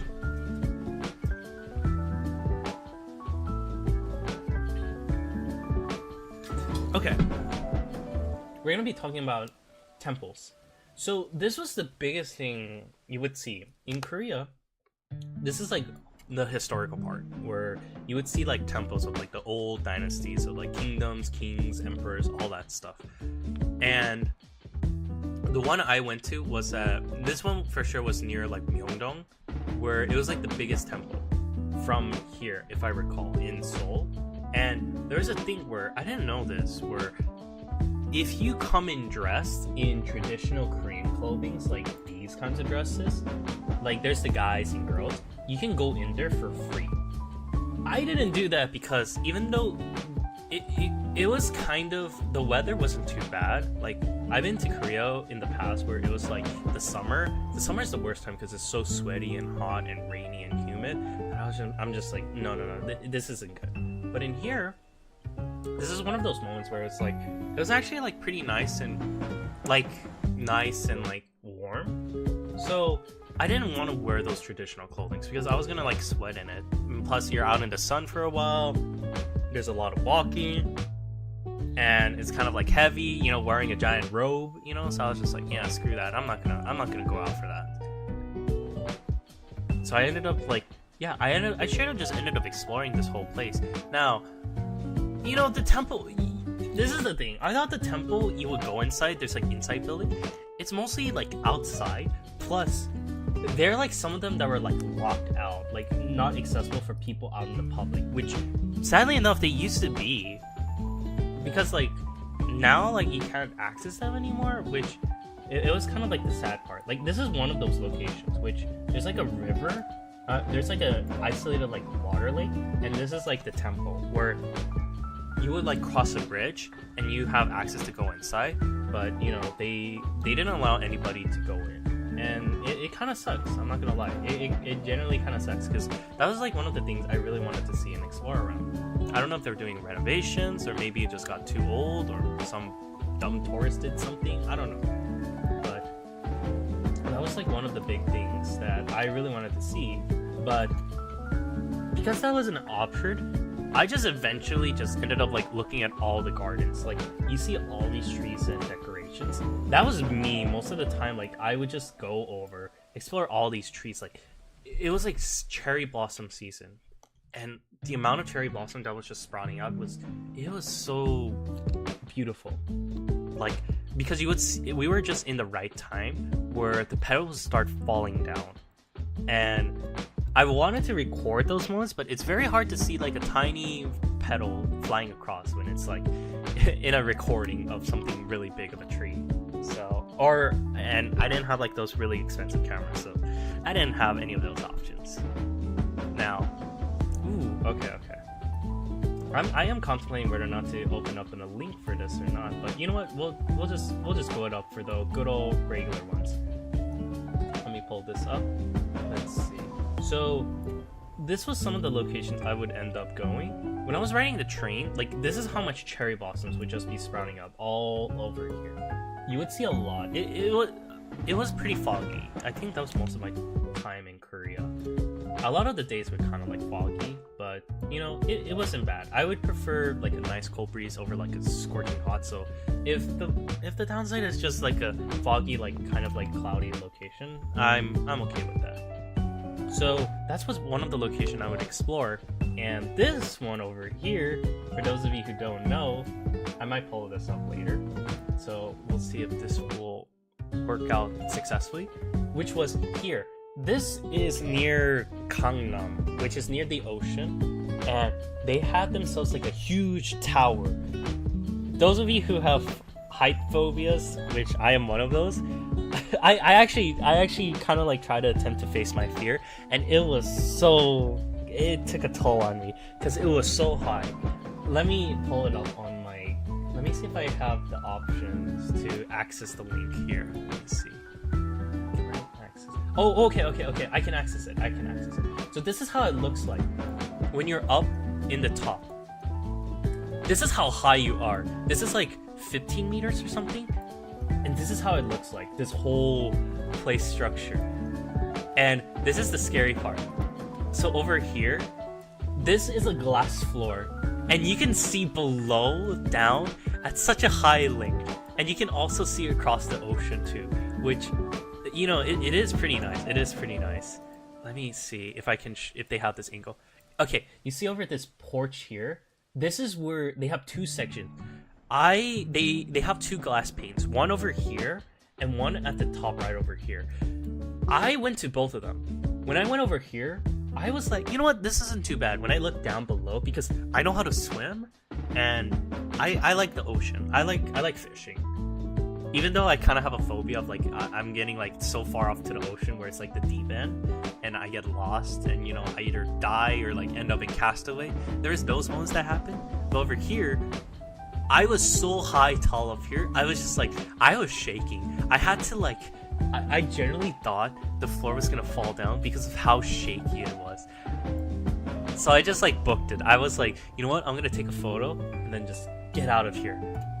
And it got worse because like, you know, I did a lot of like crazy stuff for myself because there is that option and there's also this option too. You see this tower right across from here?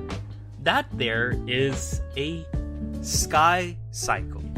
So they had a promotion where it's like you had the option to either ride a slide down from, there's a slide over here. This building has a slide, so you can just go down, slide all the way over here, or you can ride onto a bicycle and cycle all the way across from here to here. I took the latter. I took the Sky Cycle. I don't know why. I just had that moment where I'm just like, you know what? Fuck it. I wanna live life. I wanna have fun. I'm not gonna be here for a long while, so let's make this memorable. I rode that Sky Cycle, and it was so shaky. I felt like I was gonna fall down all the way here, but it was nicely safe because I had myself a strap for my cycle and my back. So in case I were to fall down, you know, like I got like double strapped. So there is that to protect me. And then over here, this here has a cafe. I went over here for this cafe, and it's really nice because there's like it is very, very scary because of the fact of how like you're at the side of a mountain, so there are very steep paths where you have like the options where you can like fall down. Like I wouldn't be surprised if people were to fall down over there. So my best way of describing it is you're kind of like a mountain goat, kind of climbing up like the stairways and rocks, but some of the views you get over there is so nice. You can like look all the way over here across from the ocean too, and some of like the flowers as well. And it wasn't too packed. I think the days I went, it wasn't like super packed or preoccupied with so many people, which I went during a weekday, so luckily enough, like I think this is one of like those tourist spots where you don't really see a lot of people go in here, which part of me is like, I wish there was more people, but at the same time, I'm glad there's not a lot of people, since, you know, I'm between like, you know, more awareness about it versus if I go there, it's much more relaxing and comfortable because you get such a nice view, and with not a lot of people like talking or taking up space, plus especially with this being a high tower, I mean, it is very nice. Also, yeah, this place was also under construction too, so I feel like they were planning to add in more stuff, but you know what, it was fine. Oh wait, do they have this? They also have a giant statue too at the sideline. It's supposedly be like the Korean's demon. It's the equivalent of like, not like demons from Demon Slayer, but more like ogres, like the Japanese style like ogres. Like these guys right over here. They have like a lot of these statues like placed around, and they had like one structure where there was one that was like uprooted from the ground. I think you can kind of see it right over here. It's very small. I don't think they have that photo. It's very hard to get into this. Now then, let's go back to the slides. So yeah, I didn't know this too, but apparently there was a BTS bus stop. I kind of wanted to see it, but I didn't know it existed until I was going around on Google Maps trying to find that tower location. So that was one thing I will probably do next time. Oh, it's called the Dojibilor Horing Observatory. I think, yeah, that's what it's called. So sorry for my screwed up pronunciation. Honestly, when I'm traveling, I tried my best to find as many things, or tried many things that I can't do here in America. I think one of them I did was foraging. So those of you who saw my community post, I posted up like a lot of like photos of like some of the foods and stuff that I explored, and one of them was like me going around off in the forest, like exploring for some food, because like one of my family member has a farm around. There's like, and it's such a huge countryside. Some of the crops around there you can actually forage and eat. And these were some of the options. Some of them I don't know what they are, but I'll do my best to kind of explain. So I'm not good at foraging, so I could be wrong, but I know 2 out of the 3 of them, 2 out of the 4 of them for sure, you can eat them. One of them is over here. It's very hard to see, but it's like this little, like, how do I, you can kind of see it. If you see that stick, just a little bit above it, the middle of the center, this little like white part, that green, that whitish green part, you can eat that. That's like edible. I think that might have been like, it's either watercress, a water chestnut, not water chestnut. It's like it's very hard. Sometimes I know the name, sometimes I don't. And yeah, I'll just try to explain it. There's that. There's a one, if you look at the very bottom of this, something like a pale light green color, you can also eat that. Over here, these like very thin strips, those are wild chives. I mean, those are wild garlic. These things are really good. I prefer, like, they have like little garlic bulbs, and it's very, very tiny, that I kind of had the idea of, like, if you were to only get the garlic bulbs, the tiny ones, you can eat those as like little cereal. Some of them are spicy, but some of them are like actually like mild garlic flavor that I kind of like wish like you had like a stir fry and had it like a, you know, like a fried rice style, which you have just the bulbs and you just eat that straight up with like rice, garlic, and eggs and stuff. That would actually be a really nice like meal. And the last one over here, you see like this little like thin like grass strips, like the ones that are pointing up. Those are chives. Those are wild chives too. Those ones are, I remember using them for my like liver stir fry, which this one is actually a lot more milder, so it's not that too strong in taste. We foraged so much. My family member ended up getting like 5 bags worth of like all of them. Or no, 2 bags. And I just straight up just told them, saying like, why are you getting so much? We're not gonna eat all of them, and all of our other family members don't eat that much. Which I realized, like, a lot of the Korean diets are very, very small. At least comparing to like all my family members, because they don't eat too much. Or maybe in the US we just eat too much. Or maybe me, I just eat a lot. I love food. I eat way, way too much. So I always have to make sure to diet and exercise regularly. But this was also so beautiful. Let me see what else was there. Okay, extra content. So this is one of the things I did when I was off in the countryside. We didn't have working showers, or we did, but it's like very small. And I am someone who really enjoys bathhouse or spas. I love them so much. And here in Korea, they used to be very popular, but after the incident for COVID, there's not a lot of people nowadays. So, I mean, to me, I kind of like that. More relaxing, less people, more to myself. So I ended up going to here, where essentially the rules is like they're separated by genders. And for those of you who don't know, it's kind of, it depends on the people. So it's not everyone enjoys this, because when you go into the bathhouse, at least for here in Korea, it's called like jjimjilbang, you are gonna be with other like naked people. So if you're like in the men's section, there's gonna be like other naked dudes there. And so like, yeah, it's just like a comfortability and stuff. To me, I just don't care. I do biology. I have to look up naked human anatomies to know about their symptoms and stuff.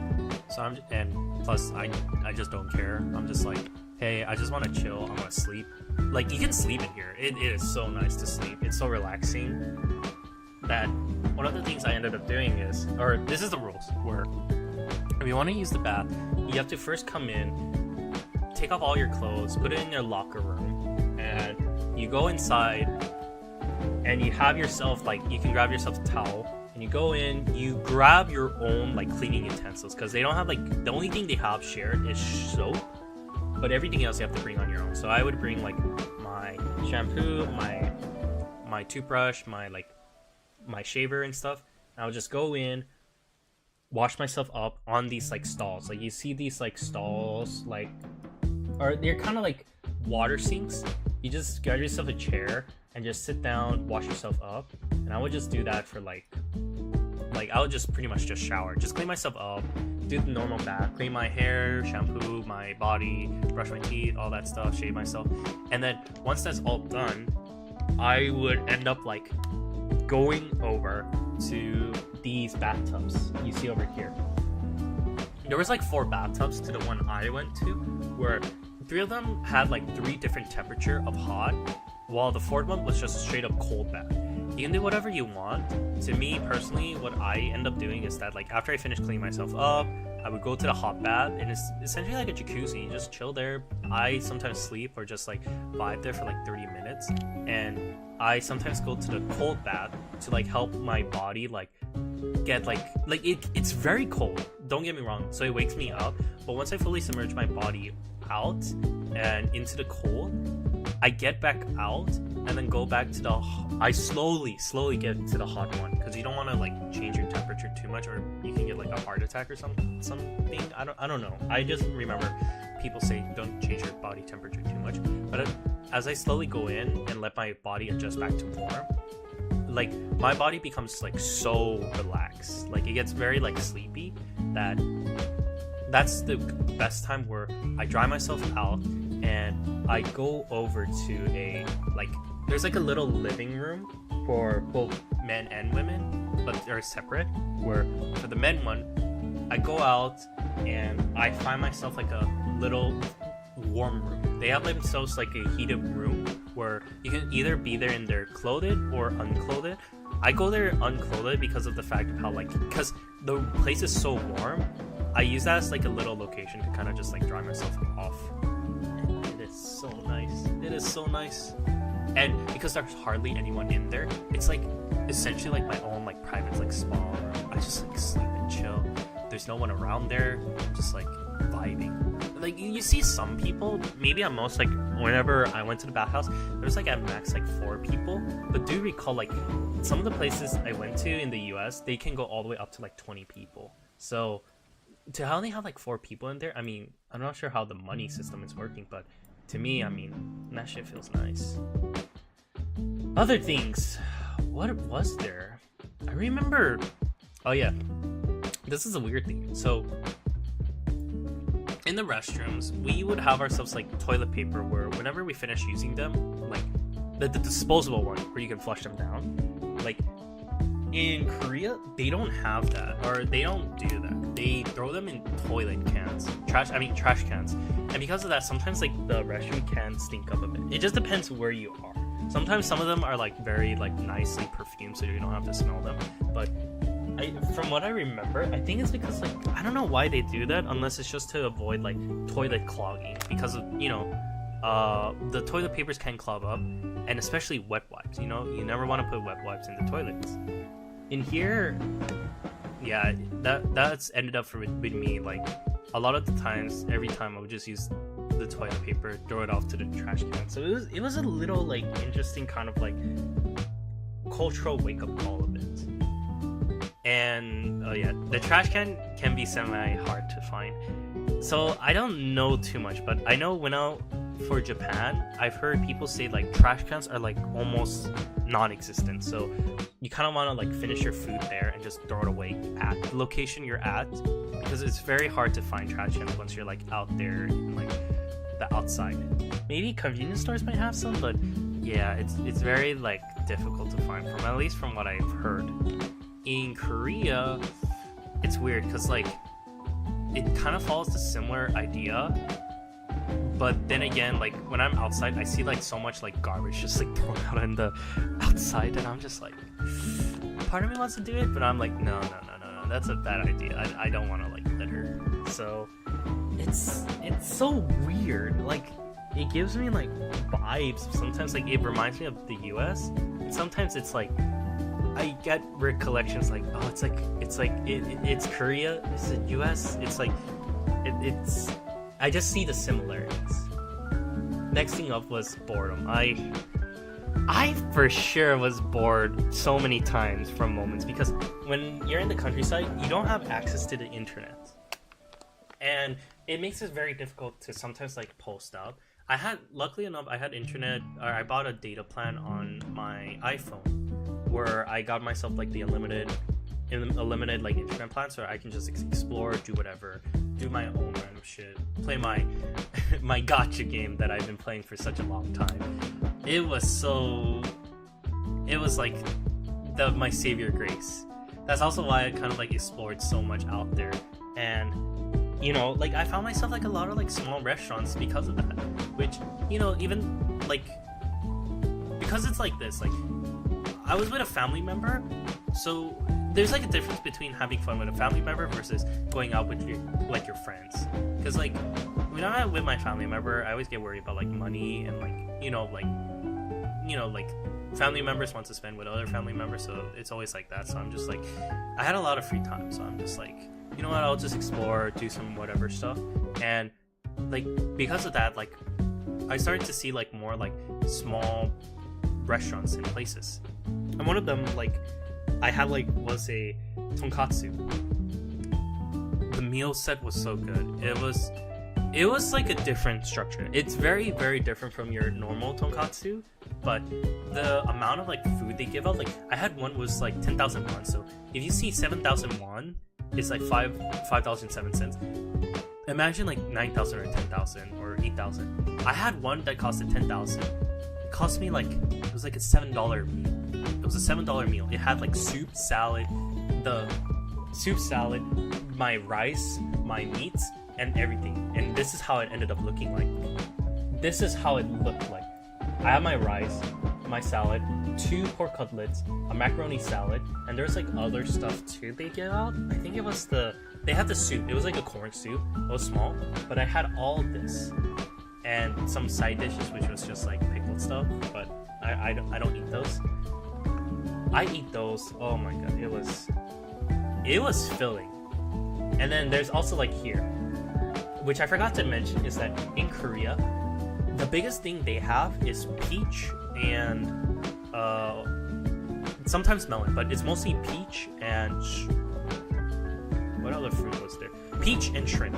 So peach is one of their big desserts they would always have, and I don't see it too often whenever I go to like American like cafes or restaurants or all that stuff, because like I really love peach. There's 2 types of peach. There's like the American ones, which you see us over here, the colored, like the orange color texture, but there's also the Asians one, which is like what you would see from the Kung Fu Panda, where it's like white inside. I love both of them, but I do have like a stronger attachment to the white one because of how like those ones are, even though it's not soft in the middle, it does have like a stronger peach taste in my opinion, to me. And they had so much of that, like not just like cakes, and like they have it from cakes to drinks to even like ice cream. They had so much of those flavors that like if I were to go to like any convenience store or supermarket or anything like that, I can for sure find myself like a peach product. And here in the US, like if I go to, let's say, I don't know, like a Starbucks or something, and I'm like, oh, I want like a peach soda or a peach drink or something, that shit, I won't see that in the US, but I'll see that in Korea. And I'm just like, why doesn't that shit exist? And hello there, Marnik. How's it hanging? I'm trying to get all this, like, it's so hard. Like, with what they offered in Korea, I'm just like, shit, man, like, I wish they had more of this stuff. Like, I feel like some of the most, like, okay, I can understand, like, okay, I feel like there's some food that is just like a diamond in the rough that needs to be out there. One of them being peach. Like, peach is so good. I like peach. There's like so many like good peach combination you can do for beverages, desserts, and all that stuff. Shrimp though, like, you know, like shrimp burgers and all that stuff, I think that's like a little bit more of like I can understand why some people would like it and some people won't. It's kind of like a hit or miss, I would say. But to me, I like shrimp. I like eating shrimp, and it's really good. But then again, there's like people with shellfish allergy and all that stuff, so there's that to consider. Oh, and then the last one over here in the right row. So for those of you who are watching from the regular YouTube stream, left is the tonkatsu, middle is the peach dessert, and the right one, which is called hotdog, which is essentially like, it's like, how do I best describe it? Think of it like a it's like kind of like it's like a pancake, except the inside is filled with hot sugar and almonds, and it's so hot. It is very, very hot. It is so piping hot. So be careful when eating these. But essentially what they do is like they get themselves like a dough, they put in like the sugar and almonds, and they kind of like cover it over, and like it's like a wrapped up, and they would just like fry pan it. They fry pan it, they press it down, so it's like you get that crispy edge, and it is really, really good.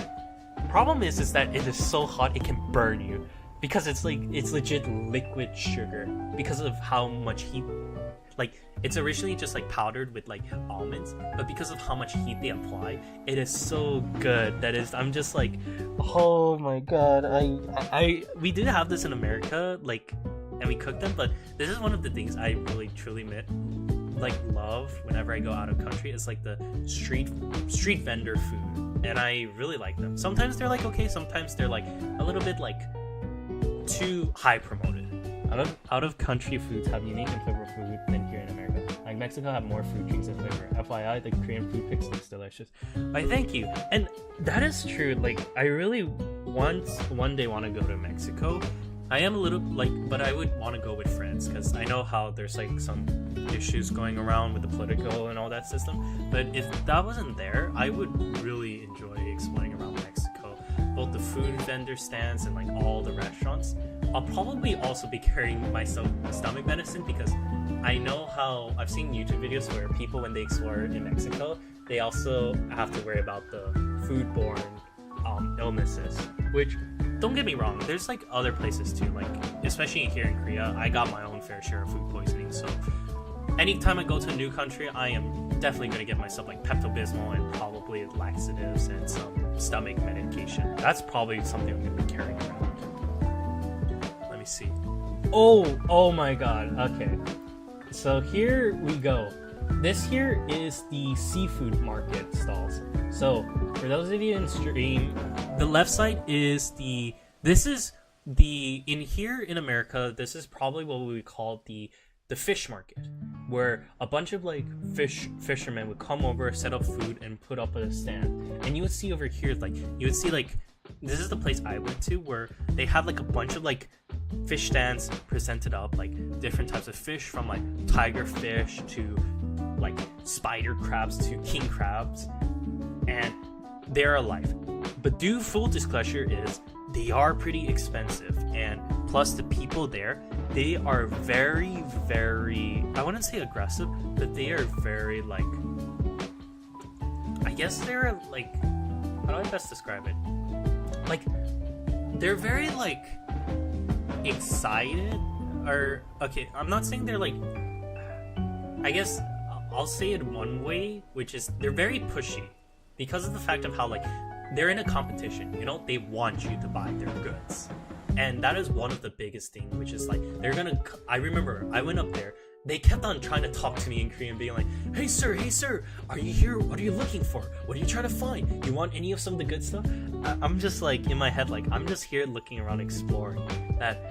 Sometimes I'm just like, I don't know what to get. I really wanted to grab a crab, but the problem is they are pretty expensive, and especially in here, they try to mark up the price very high. So you have to do some like frugaling. You have to like do a lot of like money like debates, being like, oh, I don't know, or hey, like this is my budget, or you don't want to say too much, but you don't want to get scammed up too much.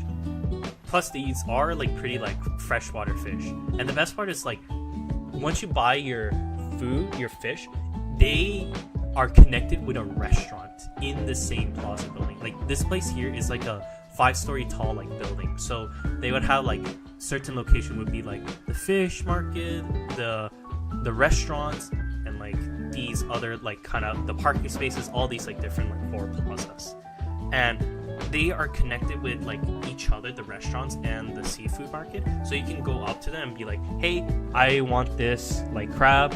You do your little business and stuff, and then after that you end up getting yourself you end up getting yourself like a little like you end up getting yourself like these places where they would like sell, cook, and just serve it right to you fresh. Is this pre-recorded? No, it's not pre-recorded. I've been talking for the past like 2 hours about this place. I really love this. I genuinely really had a lot of amounts occur, but I do have some recordings. But the problem is like some of the recordings, it's a lot of edits. I'm not gonna lie, the amount of edits I have is it's so fucking insane. I got very tired, so I'll probably have to like figure out a time to do all this stuff. And let me remember. Oh yeah. So probably you guys are unfamiliar with. So over here, in the top right, that looks like rice. These are actually baby octopus eggs. I'm not gonna lie. I like seafood. I like to go crazy. So I tried this out. My best way of describing it is it tastes like straight up rice. It's like it just tastes like seafood rice, like a risotto. Or actually no, not a risotto. Cause I ate this inside of a squid's head or octopus head. When I ate this, it just tasted like me eating rice with octopus. Like it was really good. Like they didn't really have too much flavor in my opinion. I thought they were meal words for a minute there. Oh no. Oh no. But I would be scared. But then again, mealworms are edible too. But it was really. Now I'm thinking about mealworms. But it was actually a really like interesting taste. Over here in the bottom, this one is abalone. So in the bottom right, I felt like to me it was okay. I got it 2 style. There was like sashimi style and baked in butter, garlic butter. I don't know. I think because like the abalone, the texture was super chewy, kind of almost like crunchy.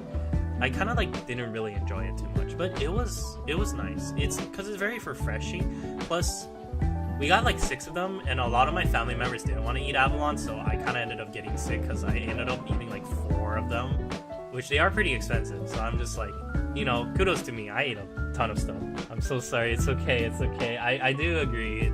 It does look like mealworms. I mean, I wouldn't mind eating bugs one of these days, but probably in a package because I know how bugs can give out like. Apparently, spiders are supposed to taste very similar to like crab because they're both crustaceans. So it's something to look forward to. I might try it one of these days. If they're cheap too, yummy for my stomach. Now, I had myself a little bit of like an exercise arc because I'm not gonna lie, with a lot of food, one of my family, I have like a bunch of family members who are like, "You're getting fat," and I was like, "Shit, you right," and I want to eat more food. So what I would end up doing is like when I was in the countryside, I would end up like going out exploring. I'm not gonna lie, if it's edible, it's edible. I would straight goddamn eat it, as long as the taste isn't too bad. Because I know how like I think I accidentally ate like ants before, and it was so bitter that I was just like, yeah, I won't ever do that ever again next time. But going back. When I would exercise, I used to do a lot of like crazy stuff. Or I would say like crazy stuff. For example, I found like a butterfly. Like I went out exploring and I saw it was like 8 in the morning. I ended up finding like a butterfly just like on the sidewalk. I almost stepped on it, and I thought to myself like, bruh, I'm gonna step on you or someone's gonna step on you. So I had the bright idea of just like carrying it around. So I went down, put my hand down, and I tried pushing it. I thought it was gonna fly away, but it didn't. So I thought it had a broken wing or something. But it just kind of chilled there. So I just put it on my hand, and I eventually just like took it all over the place. I found myself like a little flower patch. I don't know if it's gonna get killed or not because it was purple and this thing here is black. So by the theory of evolution, like animals are gonna come over and kill it. I was afraid a bird was gonna get it, so I just kind of found itself like a little hiding spot. I just put it there with a bunch of flour, and I was just like, you know what? Go find another butterfly and spread your eggs or something. Do whatever. I don't know if it was a boy or girl, so I just called it friend. I called it friend. And once I finished, I ended up going to a track and field. So this is the big thing. So in Korea, as long as you're not doing anything weird. A lot of the schools have themselves open to the public. I think it might be the same in the US, I'm not sure. And I think it depends on the time too. But the timing I went, because it was like so early in the morning, there was one I went to where there was like no one. And I think they were mostly in the class, where I went to a stadium where it was like a really, really big like track and field stadium that I ended up like walking there. Like I would wake up early in the morning, go do my morning hike, and then I go over to the track and field, and I would just like jog for 3 hours straight.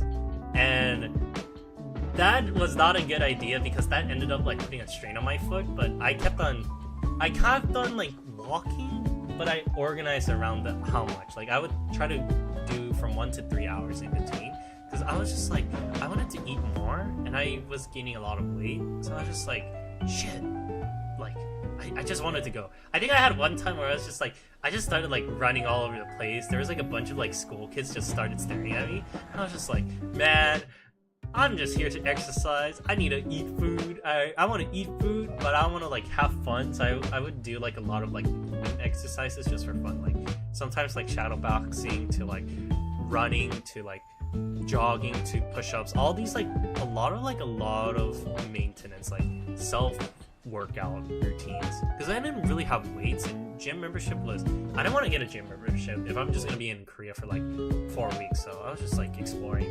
doing my own like mumbo jumbo. Let's see. Okay, now this is another story. This is the story of how I got food poisoning. So what ended up happening was I was over in a, I'm trying to remember what happens, or maybe they never see a foreigner that much. You know, when, yeah, that could be true. That could be true. Yeah, that could be true. And that actually, yeah, you did make a good point, because whenever I was like exploring all over that place, I was just like, I keep forgetting that I am a foreigner too, because I'm always like, whenever I go to new places, I never really think about too much like I'm a foreigner, but just more like in the US, because of like how like you just see so many like different like nationalities all over, I end up forgetting about that. I kept like so adjusted and used to the living situation, and eventually I'm just like, wait a second, I'm like what was it, like the moment they speak in Korean, that's when I'm like, oh shit, I am in a foreign country, because I'm so used to speaking in English that like I ended up missing talking to someone in English, because it just feels so awkward, like not being able to speak in my native tongue, that I end up like missing. And I try to like, whenever like I go to like the popular places, like this is things I would never do if I was in the US, or it depends, where I would try to talk to like foreigners. Like I would try to see if there's someone speaking in English, and I would try to talk to them in English, being like, hey, how's it going, or something. And I'm just like, I just really miss speaking in English. Sometimes they would know, sometimes they wouldn't, because I would see like people who would speak like German to like Swedish to like Vietnamese. Like I see so many different language range that sometimes I would end up forgetting, like, are there actually like Americans here? But then again, like, you know, it's very hard to tell unless you're in the very, very like popular spots. But it's always just been like a nostalgia feeling, or not a nostalgia, a nostalgia feeling, because I just miss speaking in the native language. Oh my god, I eventually missed it. Like I even remember there was one time I saw like a couple of Korean students just like in a cafe just studying. Like they were all speaking in English, and it was such broken English that I was like, I kind of wanted to help them out and speak to them. And I came in being like, hey, I just noticed you guys were like speaking in English, and I was wondering like if you mind if I join in. I'm trying to learn Korean, and I was wondering if we can have like a conversation and talk to each other, maybe help each other and learn. And because it was like in a group, or yeah, I'll tell you more. Where when I said that, the woman was like, oh, sorry, no, we're already in like a group together in a study section, so we don't need like people anymore. And I was like, oh, okay, interesting. Like in my head, I was like, interesting, because when I saw the group, it was like an 8 people group. But the funny thing is, like, there was only one person talking, and it was her. And she was the only one speaking English, and no one else was like speaking or attempting to try their best. And I was like thinking in my head, like I felt like you guys might need some help, because some of the things she said was like incorrect, either grammatically incorrect or pronounced incorrectly. Because like pronunciation is very important, and you know, like if you say it like, I guess it's like you can tell if someone's a foreigner based on like how they pronounce their English. Sometimes it's like one of the things I think they said for, let's say we'll use like I guess like what's a good one? I'll use McDonald's. When in US we say McDonald, in Korea they would say McDonald. Like they would say it in that kind of accent. So sometimes when they would say in like a sentence being like, oh, George's favorite food is pineapple, in Korean they would be like, George's favorite food is pineapple or pineapple. Like they would have like a little bit of a syllable drift. And I think like they even had like their past, present, and stuff like very different. But you know, I didn't want to force it. I wanted to correct it, and plus, you know, I wanted to have fun, like being able to like meet new people. So I was just like, you know what? They didn't want to like. I didn't try to push it in too much. I was more like, oh, it sucks, and a little bit embarrassing because I never do these kinds of talks often. But at the end of the day, it was still an experience. I'm glad I still did. But going back to Wilson, the day I got food poisoning, it was the day like I hated it. I was back at home and I met over with my family members' friends, and we were eating like it was marinated pork with a rib. It was really good, and I don't know what happened because like I ate that. I went on a hike and I traveled around, looking around, exploring, and when it was nighttime, I also ate another food, which was, if you can see over here, this is marinated wild garlic, and I ate at my other family, my family member B's house. And let's just say family member B's pantry is not that good. They have like a lot of expired food and moldy food. I mean, I cut them out like for vegetables because my family member was like, hey, it's okay, you know, even though it's moldy, you can still eat it as long as you cut it off. I was like in my head, no, I don't think this is gonna be good. But you know what, I was hungry, I needed food, I had to figure out something. So I made myself like a soup with those, and I don't know what caused the food poisoning, because you know, it could have been this thing here, the pork, because it was like, you know, when you with pork, you gotta be careful with cooking. And plus, I don't know how well Korea cooks clean, or how strict they are in cleanliness for pork. But yeah, those two, it was either that or the stir-fry like vegetable. Those two just got me into a giant food poisoning that I don't ever want to remember. I had a diarrhea for the straight 3 days. And here's the thing. I didn't know I got food poisoning until like after the next day passed. Like after I ate the food, it was in the morning. I just felt weird. Like I felt something like a bad aftertaste in my throat. And I thought it was okay. I just needed a drink of soda and I needed to go to the restroom. I thought it was simple. But no, I went on a hike with my family member's friend and my family member. We went up to a mountain, and you know, I did some archery just for fun. We did like an archery like rent, and I ended up like getting so nausea and sick, like to a point where like when I finally reached a certain point, I just had to take a seat. And like my family members started to notice that I was getting sick, so we had to like cut it short, where I got myself my ride back, or we got a ride back to like my family member B's house, and I just had like straight diarrhea for like those 3 days. It was painful. I couldn't do much. All I could do was 2 things: drink, like they didn't have like laxative or Pepto-Bismol in Korea, so I had to get like an alternative like stomach medicine. It's like a sparkling like ginseng kind of drink. I don't know what it is. I had to drink that, and Korea's version of an energy drink. It's like tastes like Gatorade but softer, and Sprite.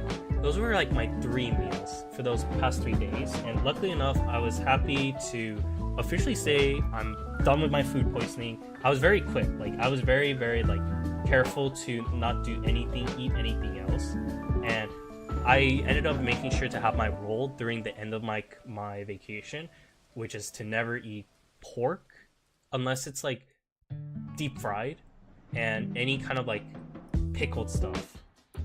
Unless it's like pickles, but yeah, I'm still hesitant for any pickled food. So that's where I'm staying very cautious. Now, these are like some of the places I went hiking, and oh my god, it's very important you know what months and places you go for hiking. Hello there. But it's very important to know what places to go hiking around during the seasons, because this was during the spring season, and there was so many like cherry blossoms being sparkled around, and a lot of like flower petals just being spread all over the place. And this was one of them, where this was near Seoul at the temple, or not the temple, it was like near the, I think it was called like the Tower of Nido or something. But there's like a hiking trail where you would see like a small river flowing across through each of the, like, it was like a road. Like, this is how it looks like in the right side. It's like a road. Like, you would see like a pathway where the left side was a road, but also places where people can walk around, and some trees in nature. And at the sideline, there would always be like these small little river patches you can always see just flowing across. And they look so beautiful, especially with the cherry blossoms. And just having an exploration, just exploring around, taking photos. Like, the best part is whenever it's very windy, you would see the cherry blossom just fly all over the place. Like over here, you would see the trees just be like sparkling colors from like pink, green, and sometimes like a little bit light orange. But usually the orange and red tends to be there in the fall. So the best times to be there is either the spring or the fall season. And that was like one of my like really nice moments. It was so breezy, but ironically enough, the time I went to this place was the time where my family's friend was like, hey, let's go explore around some places. And I thought we were just going to go for like coffee and tea. So I had my laptop too, so I was planning to do some editing for some of my YouTube recordings that I had. But I couldn't do that because they were like, so let's go out on a hiking trail. And I was like, the fuck? And I had so much package on me. Like, I had like a computer, my camera, my phone, and my backpack. I had so many goods that at that point, like, this is why I haven't edited or done any recordings, because I was just like, didn't know if any of my family friends was gonna be like, let's go hiking, or hey, let's go out exploring someplace. So that's why this was like week one, and I was just like, you know what, yeah, I'm not gonna bring any stuff with me to record, and I'm just gonna leave it once I'm back. That's why this is what I have. This is my PowerPoint presentation. This is exactly what I have. Rule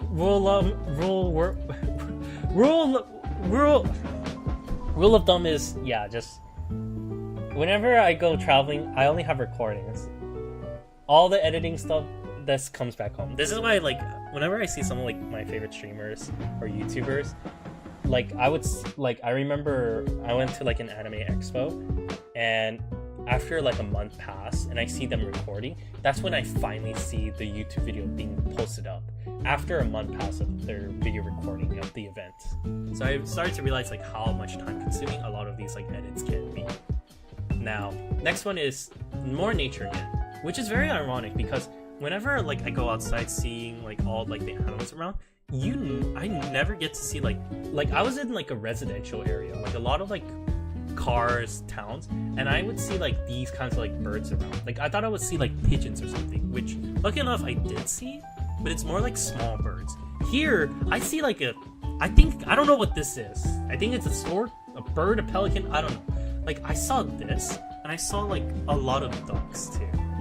You just see like a lot of like animal nature in like some of the places you would never expect. Because the place I was at was just like a residential area. Not like there's like a lot of people just like walking around, like wearing like the standard like long pants, like stuff you would see like if you go outside and just see like people walking outside of your neighborhood, just like exploring around, which was pretty nice. And over here, this is a grave. A lot of these nature paths, I just see so many graveyards. And this is the thing, I thought they would be gated. There's certain places where they're gated off. Like, the bigger known places with, like, the kings and the prince and emperors, all that stuff, those for sure are, like, gated off. But here, I don't know what they were, but I think these were, like, some of, like, the smaller people. Smaller positions or something. I saw a lot of them where I can just go up close up and just look at them.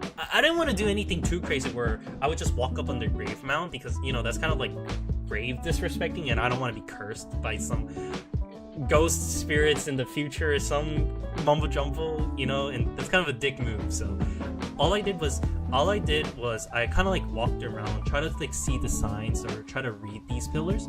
I tried using Google Translates, but there's a limitation to how much they can really actually help you out. But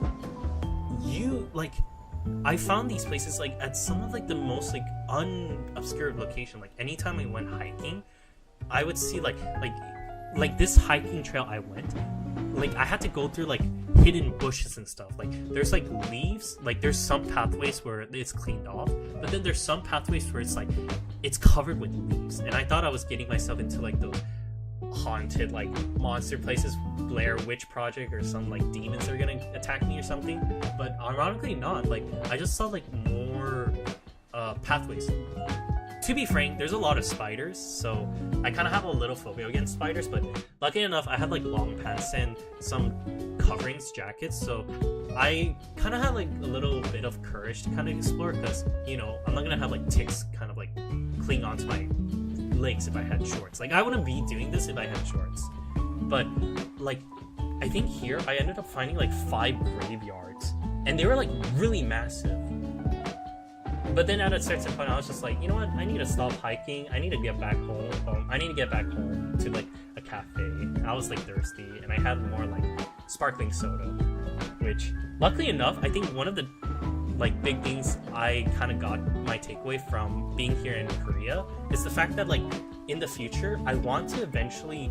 I got so much inspiration to making desserts, being flavored drinks called mocktails, which think of it as cocktails but without the alcohol, and AIDS, because ADE, not the disease or supporting aid, but AIDS as in like they're like sparkling soda. It's like Italian soda, like flavored sodas that you can hand make, and all they require is like syrup, which like I can make like fruit syrups, but I gotta be careful about like the pickling processing because, you know, I don't want to get another food poisoning, and this is technically my first time pickling stuff, so we'll see how that goes. Oh, okay.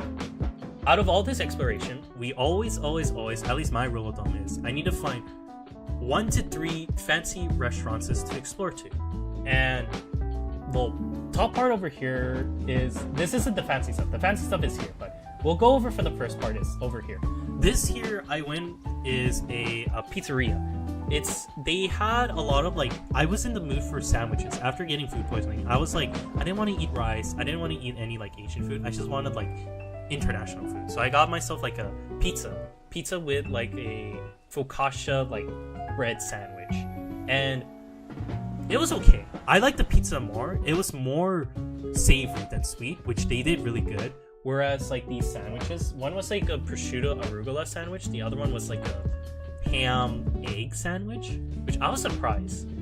I prefer the prosciutto sandwich, and both of them were very oily, but it was really good. And this third one is like an Italian blood orange soda, which I really like, but it's very carbonated, which big difference is if you were to get sodas between US and Korea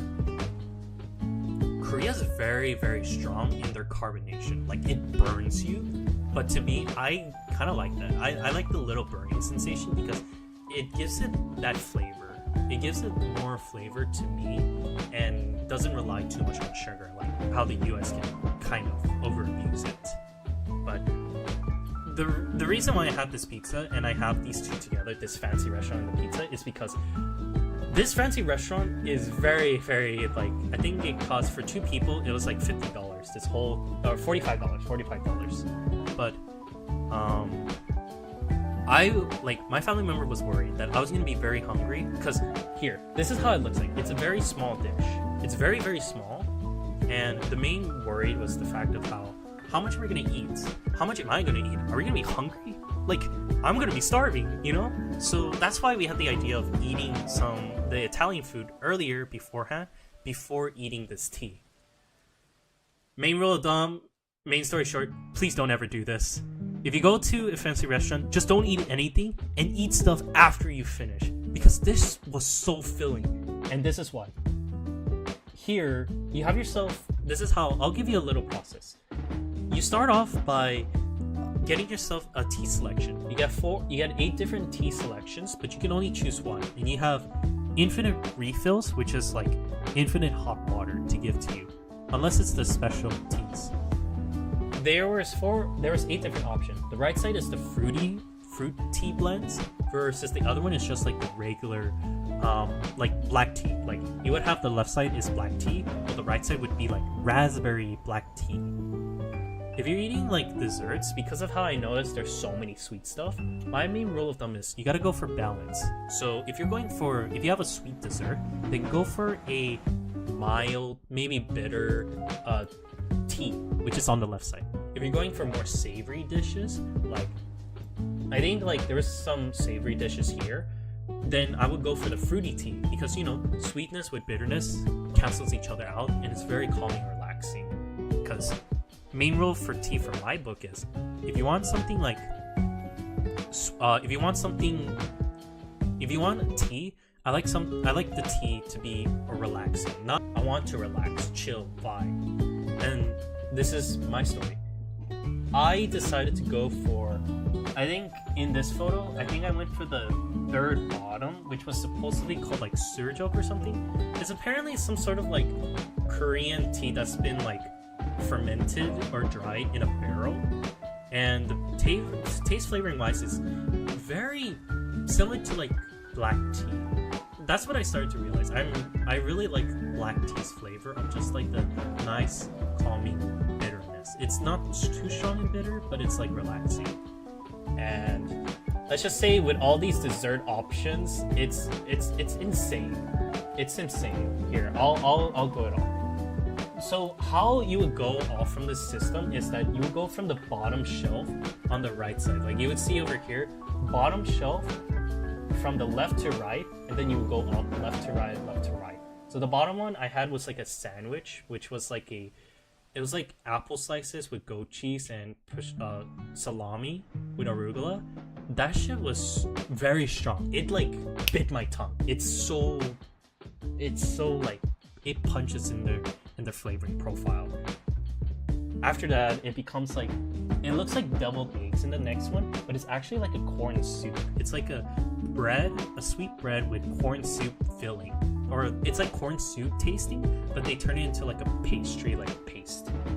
After that, it's like the same bread, but with a salad. It's like a salad bread, which, it was okay. I felt, yeah, that's how this tastes like. It's like a salad with the vinaigrette being like it was like an olive oil, but like I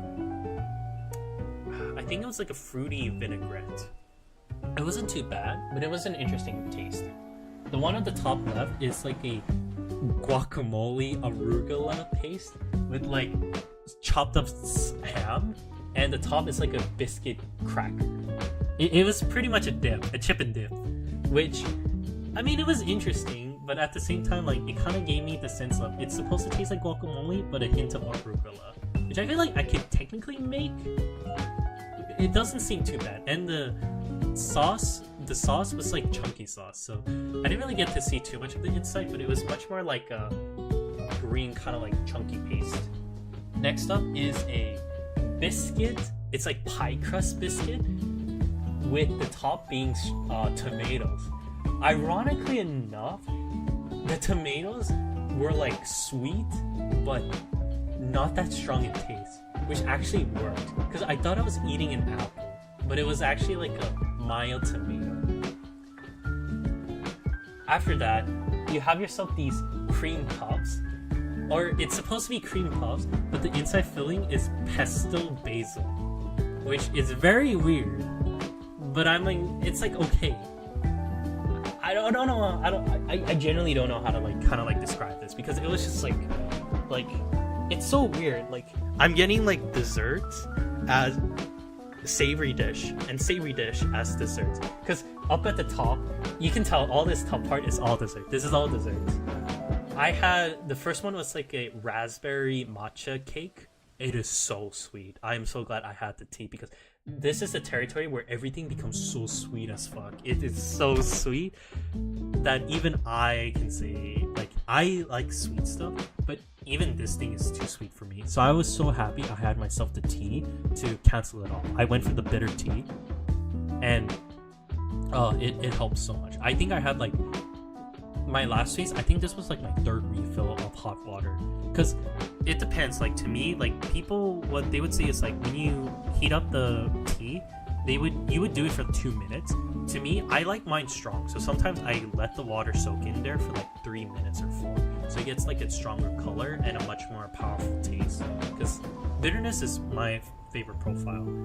And the amount of hot water I kept putting into the same tea leaves over and over again, I mean, kudos to that, because that shit was so strong that it tasted, the flavor kept on fluctuating. Like on my third drink, on my third refill, I let it soak for like 3 or 4 minutes, because I was worried that I over brewed it, but I ended up like getting the strongest one out of all time. And I was just like, shit, this is really good. But at the same time, shit, I kind of wish I like saved it a bit more. Okay, next thing up is this orange. So people may not know is, I did a community post on this one. This is so sour. It's like a orange mousse inside with like orange chunks, and I think those chunks are actually the orange peels, because it's supposed to taste like tangerine, but it ends up tasting like a lot like how should I say it? It's like a very sour orange cake. It's not bad, I will get to say, but when you're eating this, like I eat this one mouthful with the tea, it's hard to eat this, and I try eating it halfway, but it spills out too much, so it's very hard to drink it with tea, in my personal opinion. Now, this is the last two. I would say my favorite one is probably the second to last one, which is a raspberry chocolate mango mousse cake, where this flower petals are made out of the flower petals is made out of a white chocolate with a hint of raspberry taste. Underneath it is a mango filling, a mango mousse puree, and it was so good. And in the bottom is like a pie crust too. I ate that whole thing together. I think this was my personal favorite. And each of the flavor, it is a little bit sweet in the end, but it wasn't so strong, because like once I drink it with the tea, it kind of like mellowed out, and the biscuit helped out so much to control that sweetness flavor. The last one was a blueberry, it's a yogurt blueberry custard. Blueberry yogurt custard, where the top part, the yellow part, is the custard, a vanilla custard, where the bottom is a blueberry yogurt puree. And the funny thing is, there's 2 small blueberries inside in the center, and when you eat it together, oh my god, oh shit. This one is my second one, if I were to rank this whole thing. Once that was done, they ended up showing up like these 4 crackers. These are cookies. So the first one is a marshmallow coated in it's supposed to be a Korean powder dish, where it's like mukbang or something. It's beans. It's powdered beans. They use this for rice cakes, but instead they use it for marshmallow, and it had like a hazelnut kind of marshmallowy nut taste. The second one is like a matcha. Yeah, it's just straight up pure matcha. It's like a matcha, like a matcha paste, a matcha like cookie kind of like, or a matcha. How do I describe it? It's like a cookie, but it's not hard. It's like soft. It's kind of like jelly in a sense, but it's like it has some texture to it. The third one is it's just straight up cookies. It's just straight up cookies. I don't know how to best describe it. I thought it was raspberry, but it just tasted like shortbread cookies. And the last one was a maple pie crusted kind of cookie flavor. They were all sweet. Don't get me wrong, they were all sweet, but I think I would prefer the matcha one. The matcha was the one I personally like, even though it's super sweet. I really like matcha. So when I had that with the tea together, it just tasted so good. And they also give you a little menu. These are the menu for the top portion too. I don't know what they say in Korean. Whoever can read in Korean, this is for you. You can read it and maybe translate it. I don't know what they say, but this is the description for each of the each of the desserts from the top row. The sakura, the orange, the raspberry white chocolate, and I think this might have been the blueberry. I'm not too sure for this last one. But yeah, that was my tea experience, and just when I thought I was done, because at this point once I finished this cookie, I was so full. I was like, shit, I'm like full to the brink of like I can't eat anymore. And then this is my setup. This was my setup for those of you who are watching. They give us our utensils, a napkin, and this is our tea. This here is our little teacup container that holds onto it, and this is my tea. This is what color my tea is. So it has a little similar texture to the black tea. The bottom one is the one that's like been... Actually, yeah, these are the same. I think it's just coloring shadow. And this little cup is our little filter. So you put this filter onto that cup and you pour it inside, where it prevents from any like loose like tea leaves to get inside to your beverage. Now, remember, like I drank like, this was like my fourth cup, or this was like my fourth refill. And I was so full, but I really wanted to drink more of the tea because the flavor was so consistent. And I felt like there's more I could have drank out of. But I was so full. And then they gave me this thing, which is a ginger ice sorbet. Ginger ice sorbet, so it's like, if you guys know what ginger tastes like, it's like very strong. But in here, they actually made it very, very diluted. And that's my best way of describing this. Ginger with mint. I think the least was mint. And this shit was so frozen. Like, I tried, the top part is nice, but the bottom part is like so like tough. Like I can't make a sound out of it. It sounded like glass.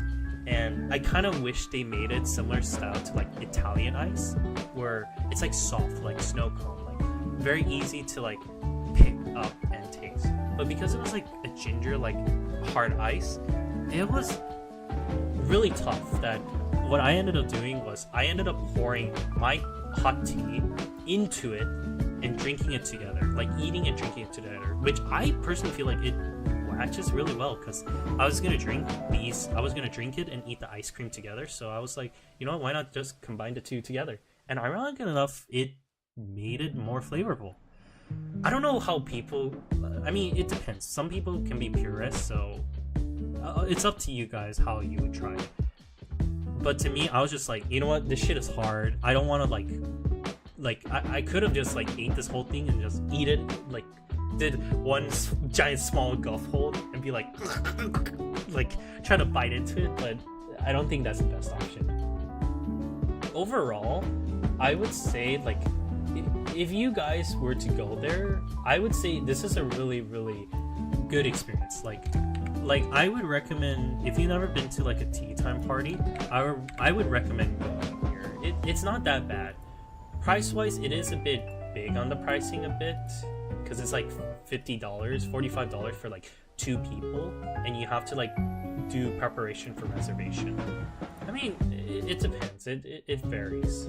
But to me, I mean, I personally enjoy it. If it's like a experience, would I come back here again? Probably not. Maybe I would come back here just for the tea, because the tea is where all the flavor shows.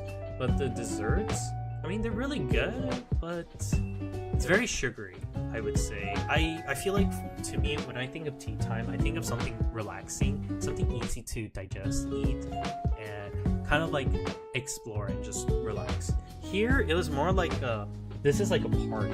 This is like a tea party. Like, you know, Alice in Wonderland, the Mad Hatter. This is something I would see in the Mad Hatter. The tea is like nice, but the desserts and all the meals are like crazy but strong. And it's very flavory. Don't get me wrong, the flavor is really strong.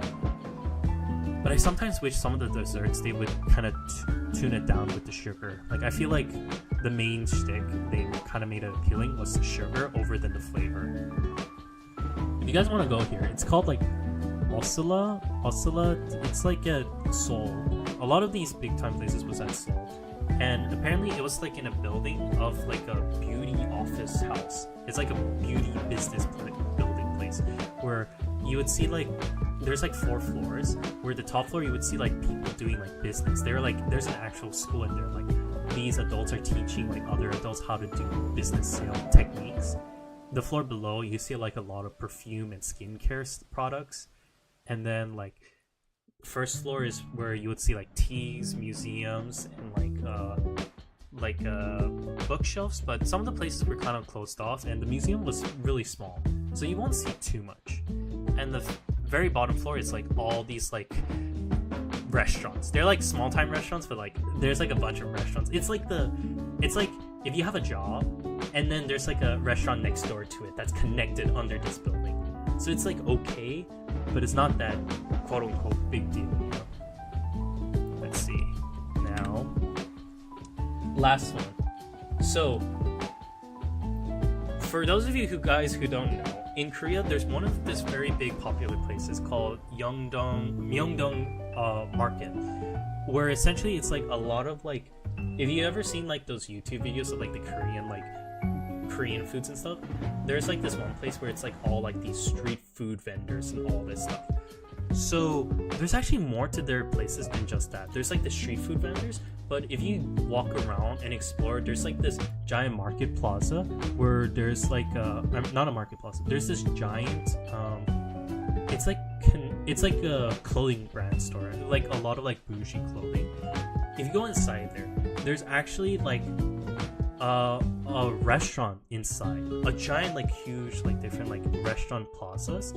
And there's also another one too. There's like 2 types. There's one near beauty store like clothing products, and there's another one that's like near a subway where it's like a train kind of like station. Like it's connected to the subway, where if you go to a certain location, there's also another food stand place too.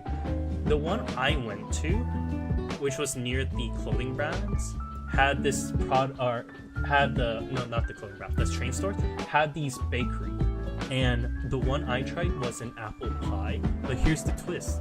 The apple pie isn't made with like apple slices. It's made by pureeing. So you would have yourself like a very homogenized like texture where the top, it's like, you know, you have your pastry and stuff where it easily like breaks apart, but the inside, the feeling was like, my best way of describing it is like, have you guys ever had like those like jam buns or something? Like, it's like straight up like, it's not sweet, but it's like very like that's the thing. It's not a sweet jam, and it's like doesn't taste like applesauce because it has more texture because it doesn't have like water in it. It's very like jammy, and that's what I really like from the apple from this bakery. I'm even making I'm trying to like recreate this dish too, because like the apples from here, it wasn't sweet, but it wasn't like non-flavorful. Like it was just a perfect texture. It was so balanced that I'm like, shit, I want to like make this, which I'm making it right now. Or yeah, I'm making it right now, which I don't know how to make it, but I think the recipe calls for apple butter. Now,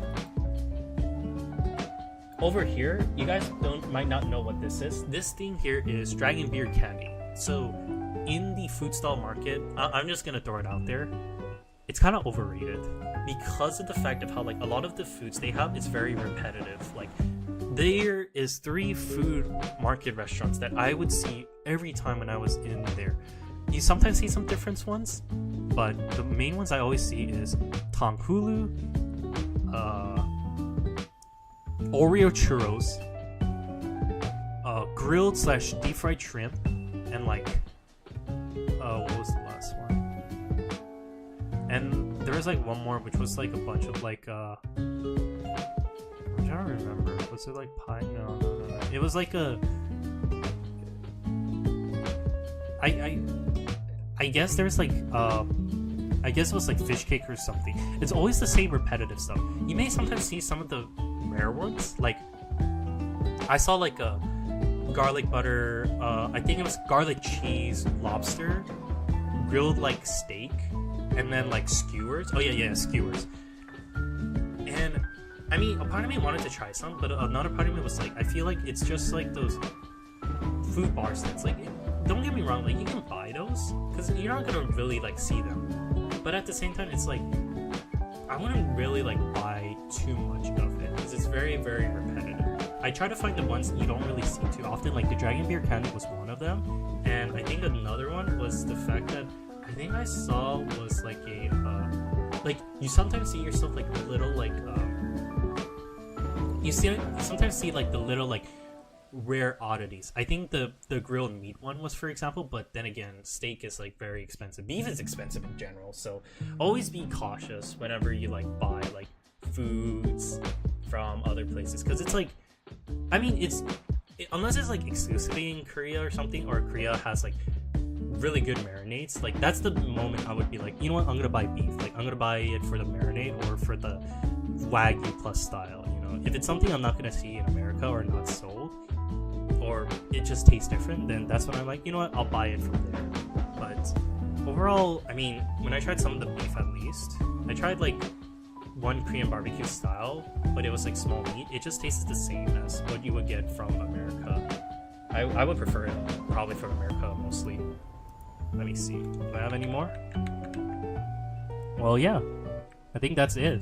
Overall, yeah, I've just been so preoccupied in Korea. There's probably more that I have, but at the same time, a lot of them was just mostly just me hiking, exploring, and just like eating a lot of like random foods. You see them from like train stations to like I do like, I wouldn't say I was very good at finding the restaurants. I'll be fair in my opinion. There's some places like I did go to the main places for restaurants. But at the same time, I didn't really go or try the ones that I found that were either trendy. But then again, I did find a lot of places that are like so obscure that it's like a diamond in the rough, where it's good, you get your money's worth, and it's like not that bad. I would say though, like I think because a lot of the restaurants I went to were like places like my family member went to with friends, and they were very, very like traditional food, which I don't think a lot of you guys would really enjoy watching, since a lot of them was just like pickled stuff. It's like it's very repetitive at a certain point of being like, you got yourself the rice, pickled kimchi, pickled like side dishes and stuff, and then sometimes like a meat dish, which is just either fish or like thinly sliced pork belly. It's a very repetitive. There are some Korean dishes I would say I really like that I feel like not a lot of people mention, which one of them is like naengmyeon or buckwheat noodle in like cold soup, which you usually put in like what is it called? Honey mustard. You put in like spicy mustard and vinegar, and you just adjust to your taste, and you just mix it up, and lo and behold, that's pretty much it. I usually enjoy eating that with like pork ribs or beef ribs. That always tastes good, or beef in general, marinated beef. Those combinations are like the best when eating that. But you know, when you're in Korea, that shit is expensive, or that shit doesn't exist. That's how like big it is. Like in America, because we have a lot of stuff with meat, you almost see it like in everywhere, especially in the Korean food. But when you're in Korea, that shit is different because it's too expensive, or unless you're in the luxury places. What? Oh shoot, I wish I bought that jam now that I think about it. There's probably some other food I could have gotten here that was from the best 7, but whatever. Next time if I ever go to Korea, I feel like it'll be a while, but it'll probably be on my own term. Maybe I'll go with friends or by myself. Honestly, I think from the positioning that I'm thinking from, what I'll do is I'll probably just like, I might one day make a list. I know, just letting you guys know, I am going to be gone again on June, but it's going to be on a shortened time. So this time I'm going to try to record more food and vlogs, but I don't know how it's going to work for streaming. I probably have to figure out how to link my YouTube videos up to YouTube. We'll have to see how that goes. for the meantime, I'm gonna try to edit some more videos, but I just want to say I'm back. I'm back once again, and I'm glad to be back streaming.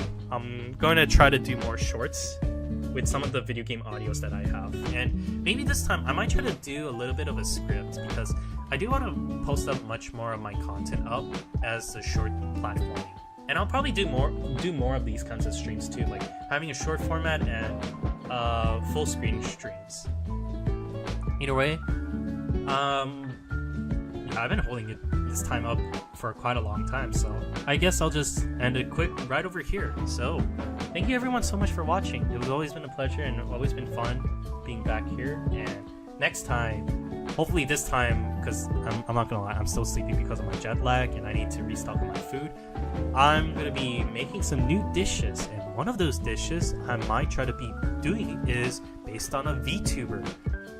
That will still be on hold because I have a lot of preparation to make this certain VTuber's meal / beverage, because hers is kind of complicated and I need to do some preparations. And some of these are pretty tough. Either way, I'll be heading out. Ciao ciao. Bye bye. See you next time. Bye.